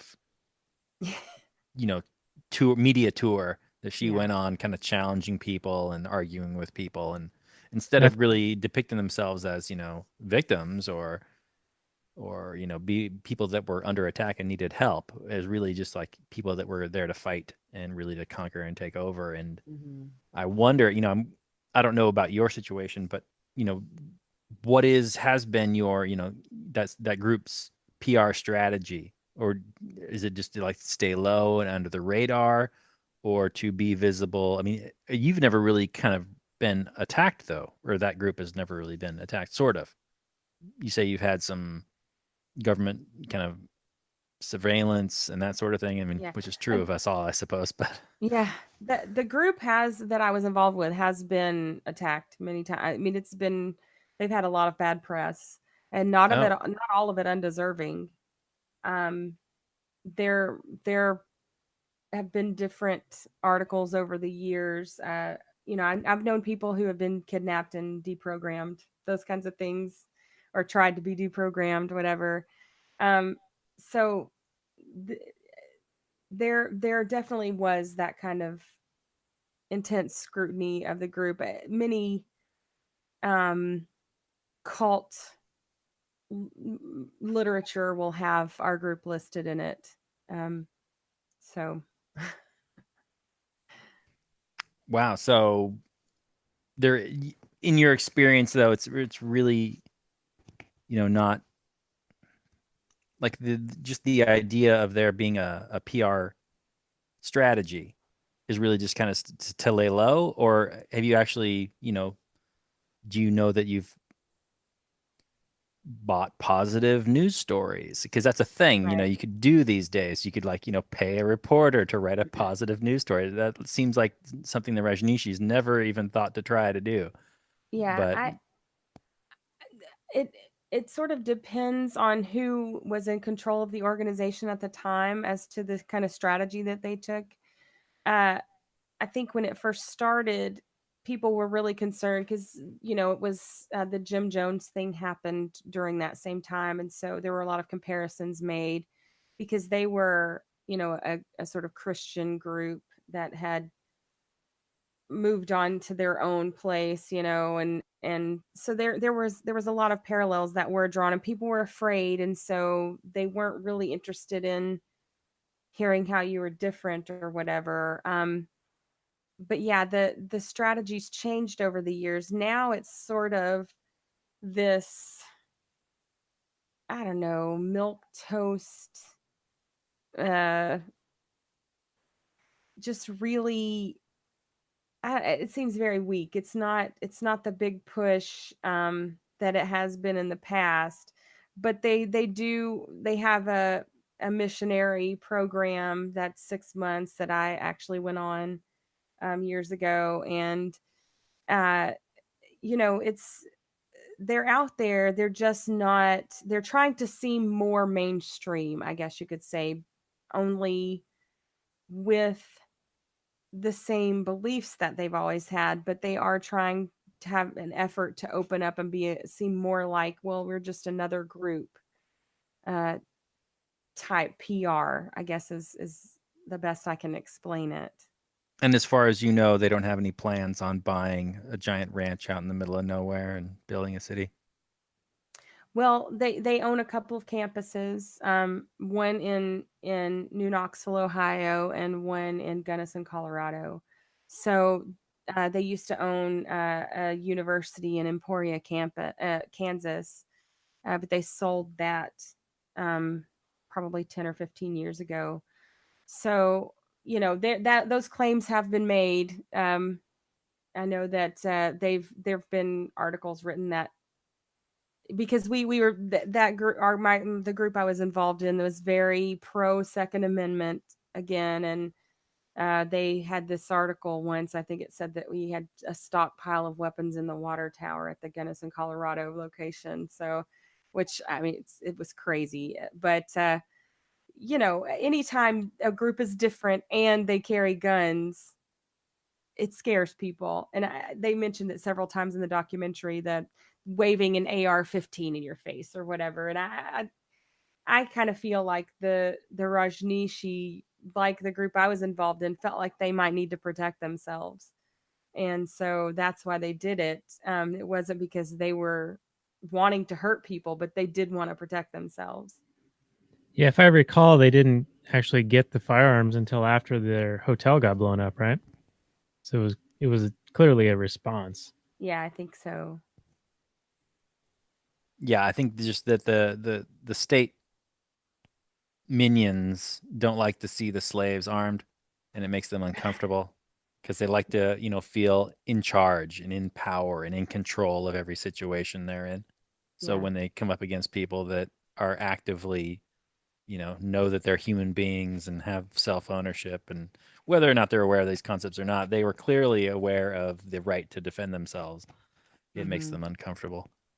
Yeah. I also thought it was interesting that I think it was either the Oregon Attorney General or the U.S. Attorney General that had said, after they had done all this wrangling, they had, that the townspeople had tried to use the law against them, and when the Rajneeshis used the law, it was terrible that they did it. They were evil and trying to take over, but it was all good when they were trying to, use the proxy force on the Rajneeshi. And when he got the case, I think it was the federal guy, and he said, something about if they can't or won't conform and obey our laws and all this stuff. And it was like the law they only cared about the law when it serves them. Otherwise, they were just probing and trying to see where they could attack the Rajneeshi. But they had no, like when they tried to get him for immigration violations, they had no reason to do that. He was clearly a religious leader, and they weren't satisfied until they could find a way to try and bring these people down. And they didn't care about the law when they wanted to not do, when it held them in or held them back from doing what they wanted. Yeah, I can completely agree with that. Now, I know people will say that I have been completely on the side of the Rajneeshis almost this entire series, and that's probably mostly true. If you hold any kind of a blame against any of the Rajneeshis, where do you think that they crossed the line? Because, in my mind, Sheila was definitely somebody that was, like a pit bull, that once you unleashed her, she was going to do some crazy stuff. But, she was only unleashed as a defensive measure because they were being attacked.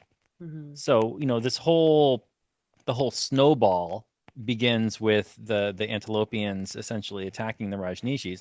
But do you lay any of the blame for any things that happened really kind of squarely at, any of the Rajneeshis' feet? Yes, I think the food poisoning, if they actually did that, I don't know if that was ever really made clear that they did that in the Dallas, whatever they call that town, where the people got food poisoning, and they seem to think it was the Rajneeshi doing that.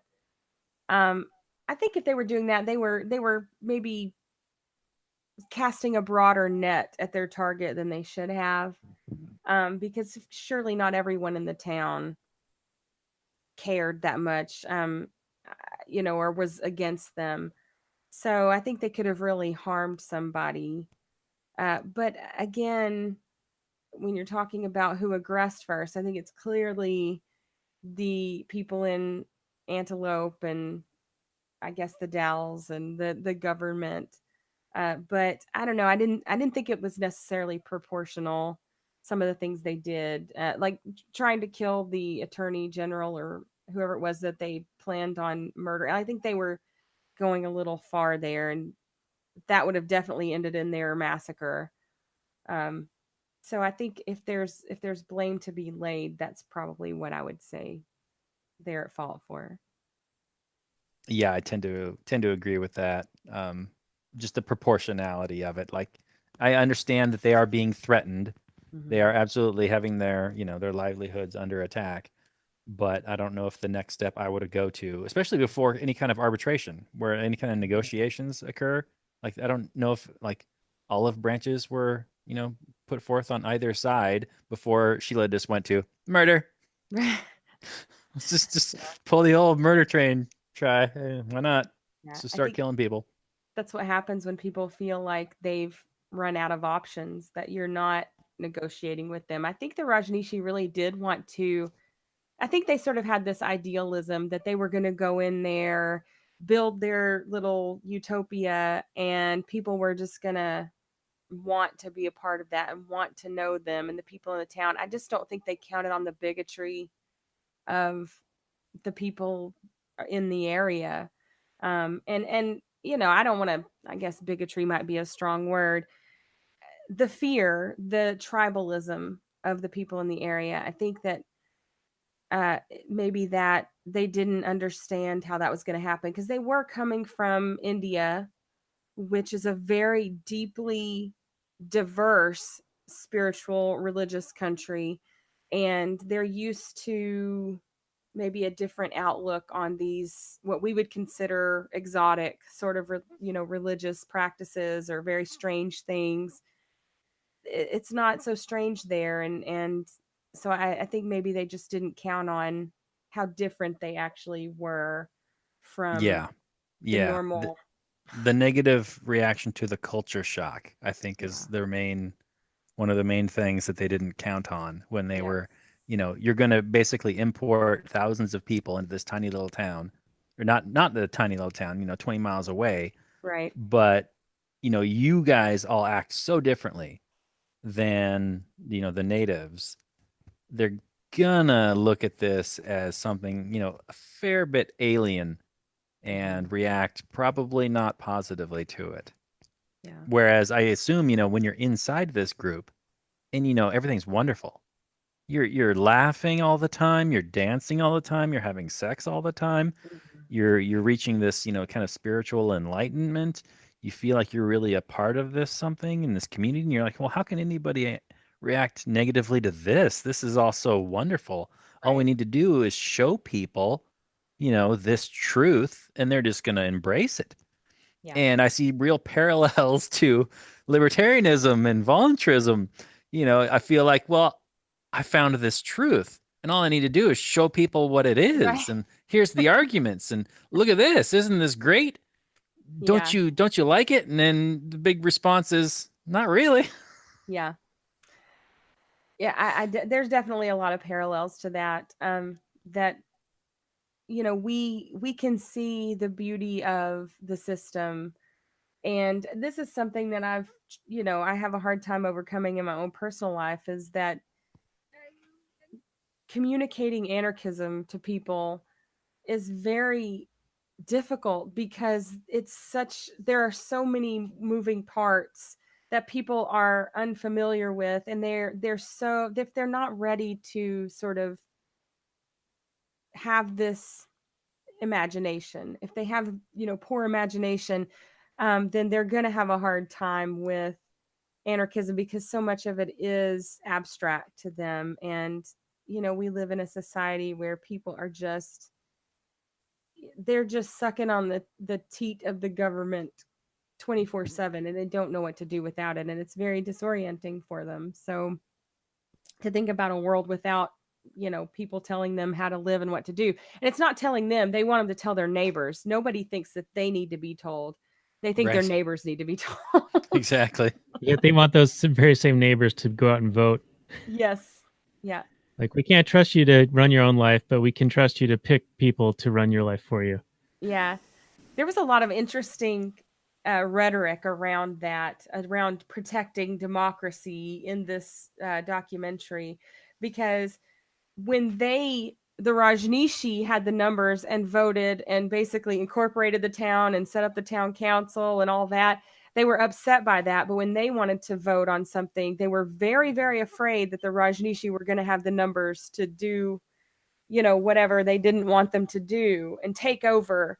But they framed it in protecting democracy, when exactly what the Rajneeshi did was use that system properly according to the way that system is set up to be used. So they just didn't like that it was happening to them. They thought it was evil. They were calling these people evil because they were using the system that these people hold up as somehow sacred. So I just thought that was pretty hilarious. Yeah, it's quite ironic. And I think that if the LP got any significant traction, they would get similar resistance from the state Yeah, because it's a absolutely. threat to its very existence, using their their mechanisms that they leave available. So I sort of disagree with Rothbard a little bit on this, because he was like, well, if they're going to be dumb enough to let you be able to have this avenue of voting to try to achieve some semblance of additional freedom, why not use it? But I just think they're going to change the rules on you. So Yep. They did it to Ron Paul, and he didn't run as a he was even when he was a Republican, running as a Republican and talking to Republicans, trying to get in Republican debates. They didn't want to let him in because he didn't toe their line. So yeah, I mean, they always do that. They do it. They've done it here in Tennessee with ballot access on the Libertarian Party here. So yeah, it's. I hate to say it's a losing battle, but it's certainly, we have to come up with different strategies, because I don't think that's gonna make us free. Like Michael Malice said, you can't vote yourself free, and you can't spend yourself wealthy or spend yourself rich. So I think that's very true. Yeah, I Right. think there's a lot of lessons to be learned by libertarians in this documentary. Trying to use the system to your own advantage, it's just not going to end well. They're going to change the rules on you so that they win. Yeah. You might every get a time. few small victories here and there, but you also do get the attention, right? At least people pay attention to the political process every couple of years for whatever reason. Mm-hmm. So it is at least a bit of a bullhorn. You get a little bit of an educational opportunity. Yeah, that's But if you are worth with the Libertarian Party, if they actually have candidates that are libertarian and expressing libertarian ideas, then yes, it can be a platform to teach people. But I don't really see that happening with a lot of their candidates. So. yeah, I think that only works with principles. Yeah. This mishmash of, well, we're sort of a blend of this and that, and kind of don't know too much else.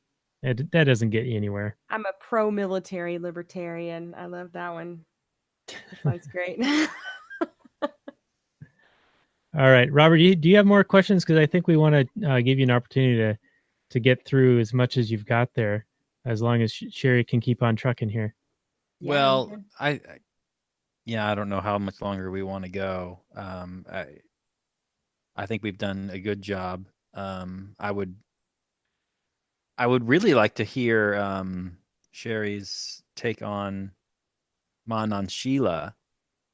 But I think we can probably wrap things up if you want. Get into our final evaluations and our kind of reflections on the whole series, if you like. Yeah, we could do that. Sherry, do you have any just last things that you wanted to say about your experience? Well, yeah, I think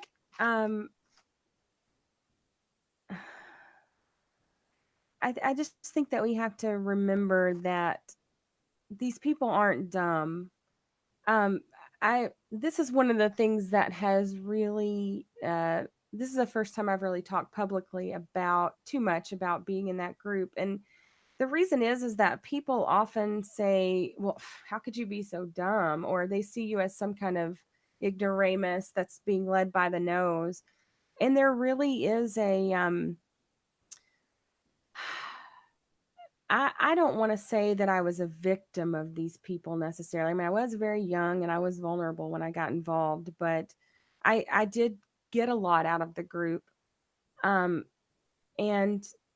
I'm not a stupid person, but there's so much that you're willing to go along with often when you're in these groups, because you see things from a certain perspective that's an inside perspective, that even maybe the power shifts, you see them in a different way than people outside might see them. And maybe sometimes people outside have a better perspective on, if things are going negatively or positively. And maybe they don't. It's very difficult to tell. And I would like for people to understand that people who get involved in groups like this, it's not like you go in and all of a sudden you're trapped.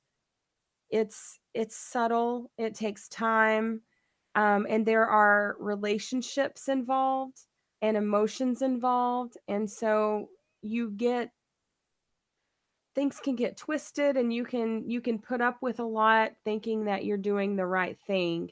And we all want purpose, we all want to feel like we're doing something, and a lot of times these groups give people that purpose that they're looking for, and their heart is to genuinely help people and change the world a lot of times, and some people take advantage of that. So I would just, even when we're talking to people about the religion of the state, we can sort of keep that in mind, that these people, they really think that we're the good guys, right? They think we're always the good guys, and that we're the city on a hill and all that stuff. And so we can take that into consideration, that these people aren't, they don't, the state is evil, the people are practicing evil in a way, but they're not evil themselves. They just are ignorant in a lot of a lot of times. So I guess that's it.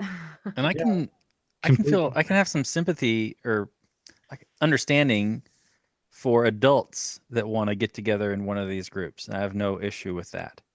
But I do rankle when, and this is what was one thing that happened in the documentary and in the Scientology documentary as well, Mhm. is when children are brought up into these kind of groups. And it just reminds me of state education, because it really makes my blood boil that, children, 6 years old and up to 18 years old and more are essentially, indoctrinated in state schools to believe in this state religion. And so I'm curious, do you, is that something that upsets you, or did you, do you think that these children are also really just having a normal childhood and getting something really positive out of it? And I think they can get something really positive out of it. I don't know. I always sort of took the route that I wasn't going to force my kids to, which is the same route my mom did. She wasn't going to force us to believe what she believed. And everyone I knew that was in my group, most of the people were like, my kids, you've got to go to fellowship, you've got to do this while you're living under my roof. And then I would see their kids sort of drift away and not want to talk to them, and because their kids want to be accepted by people as well.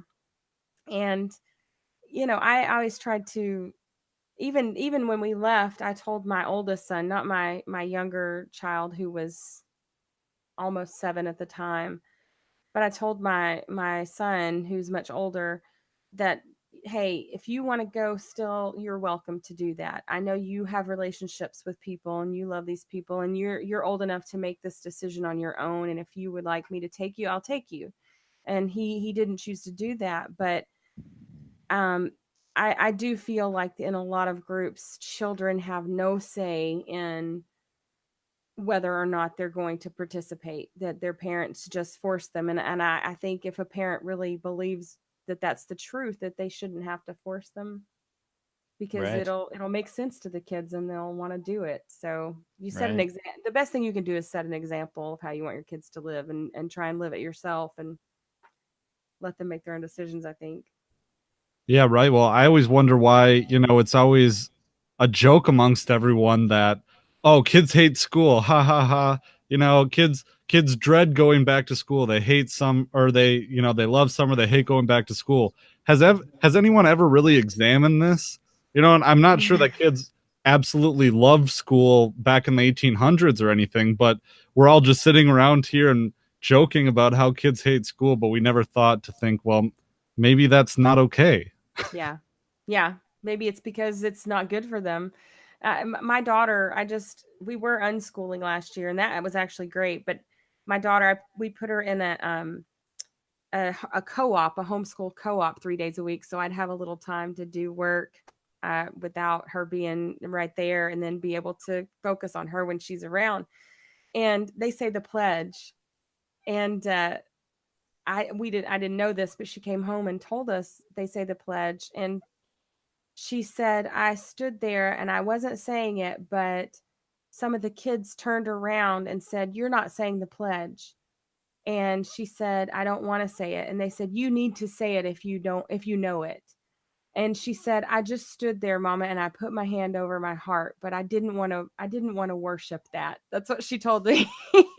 So, she understood, but even at the second grade level in a homeschool co-op, she's feeling that kind of pressure. So, it's so entrenched in our culture. It's very difficult to get people out of that. It's a very difficult thing to do. Yeah, and in ways that, I'm sure as we all, well, I'm a little newer to libertarianism than some of you guys are here, but I'm still confronting those unconscious things that I just haven't really realized yet that are contradictory or a product of being in public schools my whole time, or and then going to the University of Minnesota and sitting through 4 years of that, and then 3 years of law school as well, and all these things that are kind of subconsciously entrenched. But I think as we're closing up here, maybe we should say our final words on Wild Wild Country. Should we do the black and gold or the red and black as an homage to old Actual Anarchy episodes where we give our final grade? Obviously, black and gold being a good pass, and a black and red being bad. So I'll start with Daniel. What do you think, buddy? Well, yes, I think it is kind of appropriate to resurrect that for a little bit. We did change to a numbering system at the beginning of the year when we introduced the Last Nighters version of the show, because we didn't think that normies would necessarily understand what the heck we're talking about. But yeah, overall, this was a very well done documentary, and it did bring up a whole plethora of libertarian ideas and concepts to kind of sink our teeth into. And I know Robert, when he saw it, he was very excited to do this. He had asked us to, can we take on a series? Can we do something like this? Because it's so good. And so when you had your bar exam prep, it presented itself as an opportunity to kind of like make something happen along these lines. And I'm glad that we did it. It was really good, a good experience. And I think that the entire thing is worth viewing. I'd recommend that people do watch it and then listen to these series of episodes at libertyweekly.net/WWC to get some perspective and some analysis on it, and maybe some takeaways.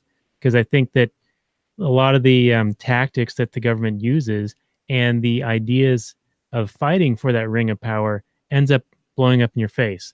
And I think that's the key takeaway. So overall, black and gold for me, well worth the time invested and the additional time that we put into making this series, as well as this super long expando episode here at the end, wrapping it all up. As voluntarists and ANCAPs and libertarians and whatever else we self-identify as, we understand that radical ideas can make people uncomfortable. And Bhagwan was nothing if not at least some sort of a radical. I mean, it's not that there haven't been gurus and there haven't been religious leaders and there haven't been these figures that from time to time kind of challenge the establishment. And it always ends up, upsetting a lot of folks. A lot of people look at these people as something new and alien, and often, when there's something alien, you fear it. And on top of the fear that the Bhagwan and all the Rajneeshis got, the Bhagwan was also a boss, and he lived my dream. He made a luxurious living by pontificating about life and having people hang on his every word. And that's basically my dream. He also had consequence-free sex like a rock star with a line of women that stretched around his own city block. And when you have the level of success and level of game that the Bhagwan had, you attract an equal number of haters. And so it's no surprise that the Bhagwan, whose game was in the stratosphere, I mean, women were worshiping the ground his chauffeur drove his Rolls Royce over So you would expect that massive numbers of people would just hate him. And it was very clear in the documentary that there was a lot of jealousy and there was a lot of fear and like misunderstanding and just unknowing, like, what is this guy? Even though he wrote books, there was still not a lot of curiosity, no real effort involved to understand him or his ideas. And so they just kind of painted him with this broad brush of, new and other and danger. And this documentary does a fantastic job of showing, I think, both sides. Although I came across, obviously very much on the side of the Rajneeshis and the Bhagwan. I think you can still have some sympathy for the Antilopians and their kind of world being turned upside down a little bit. I still think that they're a bunch of statists who got their panties in a bunch when, their lives were a little bit changed. Boo-hoo, cry me a river. But, it really comes down to who aggresses against who. And I don't think there's any kind of question that the Antilopians absolutely aggressed against these people who just wanted to hug and laugh and have sex. And so, as someone who also wants to love and hug and have sex, I tend to come down on that side. So anyway, if you've come with us this far, I hope you've already watched this, but recommend it to your friends. It's absolutely black and gold, not black and dot gold, black and gold. Hey, that's my website. It's one of my websites, black and dot gold. I'm trying to help you out, Daniel. I'm trying to pluck you. Thank you. Subconsciously. And because we're awkwardly talking about it now, it's going to be more indelible. So there that's you right. go. Black and we're dot gold, shining everyone. a light on it. Not so, .com, yeah. dot gold. Watch the series, talk about it with your friends, talk about these issues. It's something that can bring people together. I mean, everybody's got Netflix. Even people, your statist friends are going to maybe watch it, get their thoughts on it, and give them your thoughts on it. It's a great conversation starter. So big black and gold from me. Sherry? Yeah, I thought that the documentarians did a fantastic job of being respectful to everyone, and to each side, even though I like you am more sympathetic to the Rajneeshis. I think they did a good job of trying to be fair and trying to be respectful of everyone in a situation where that can be really difficult. And to remember that this documentary, it's 6 episodes and they are fantastic, but these people really lived these lives, and that there were, not every story can be told. And so this covers years and years of people's lives, so I'm sure there's much more to it. And I don't think the Rajneeshi were 100% pure and light and all that, and I don't think that the townspeople or of course the federal government is not. But I think they did a really good job of trying to give everybody's side as honestly as they possibly could and keep a narrative going. I also believe that this is a great study in humanity and a great study in people and how fear affects people. And not only in the context of just how fear affects people, but how people in the United States who are your normie types, status, like you said, are going to see any type of difference. And of course, this happened, 20, 30 years ago. So things have changed a little, but in a lot of ways, they stay the same. And I know, especially here in the South, uh, a lot of times people can get an idea. They put you in a box, like the word cult, they put you in that box and that's who you are. And you're not going to make any headway with them. And they're just going to fight you. So I think we can see how escalation happens in this, how the state uses law against people and the voting system. I mean, there's so many different aspects that you can see throughout this video. So I think, or this series. So I think this is definitely black and gold for me. And I've recommended it to a bunch of people already because I think there are a lot of valuable lessons to be learned from it. As people who are sort of idealists and want to change society, hopefully we can learn a few things and do things maybe a little better, and realize that it is an uphill battle, and these ideas don't just sell themselves necessarily. We've got to figure out how to sell it to people. Yeah, and Sherry, why don't you want to send the audience somewhere where they can follow your work? Sure. I wrote it down because I've got a new one. I am on, let me see here. Well, I can't find it now, but SoundCloud, YouTube, iTunes, TuneIn, and now the Google Play Store. You can find me there. And of course, Facebook at the Sherry Voluntary Show, or just Sherry Voluntary. I'm at all those places. All right. Well, we'll include some links in the show notes page as well at libertyweekly.net/92. My closing remarks are just kind of echoing, everyone's sentiment, but Sherry's sentiment as well. I think this is just chock full of parables. And as people who are often charged with being idealistic or saying, you have all these theoretical ideas. These are things I've heard in my own career. You have all these theoretical ideas, but you don't know how the real world works. And when you meet the real world, your ideas will change and you'll become more pragmatic. But I think we can point to things that have happened in the real world and explain exactly how and why they happened with the non-aggression principle insight and our libertarian insights. But another thing that Sherry was talking on, I just wanted to briefly reflect on, was how all this is, a lot of fear and a lot of emotion and human psychology and perspective. Perspective is so interesting because even now there was the Antilopian mayor, and I think he had a big walrus mustache, and I don't remember his name, but he was saying, well, now a big Christian youth camp bought the land that the Rajneeshis used to live on. And well, from a different perspective, that's just another, cult, if you want to say it. They practice total abstinence.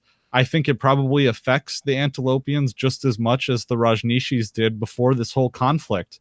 You're talking about increased foot traffic, increased infrastructure, probably, a lot of buses going in and out and people stopping by your town in traffic. But the whole reason why it's okay is because it's, something that isn't too foreign to us, even though he was saying in its own way, they're very weird as well. So an interesting part of human psychology. And I would just like to thank all the guest hosts that I've had on the show while I've been studying for the bar exam. I get my results on the 29th, so we'll see how that is. And I totally regret telling everyone about it because now I have to tell everyone whether I passed or didn't. But definitely, thank you so much, Tony, and Trey was on, and the boys from Peaceful Treason, and definitely Daniel and Robert. I know we really wanted to pick away at this, and there was so much to get at, but I think it turned out really well, and best of all, I think it brought us all together. So thanks, everyone, so much. Once again, you can find that and the rest of the series at libertyweekly.net/WWC. And if you feel so inclined as to help support the Liberty Weekly podcast on Patreon, there's a whole bunch of bonus content from these conversations and former conversations in the other episodes. But especially, we attempted to record this episode last night, and there's a whole hour and a half of content from that recording session too. So talking about this and a whole slew of other things. So patreon.com/Liberty Weekly. But thank you so much to our guests, and thank you again to Sherry Voluntary. Thanks for having me. I appreciate it. It's been a lot of fun.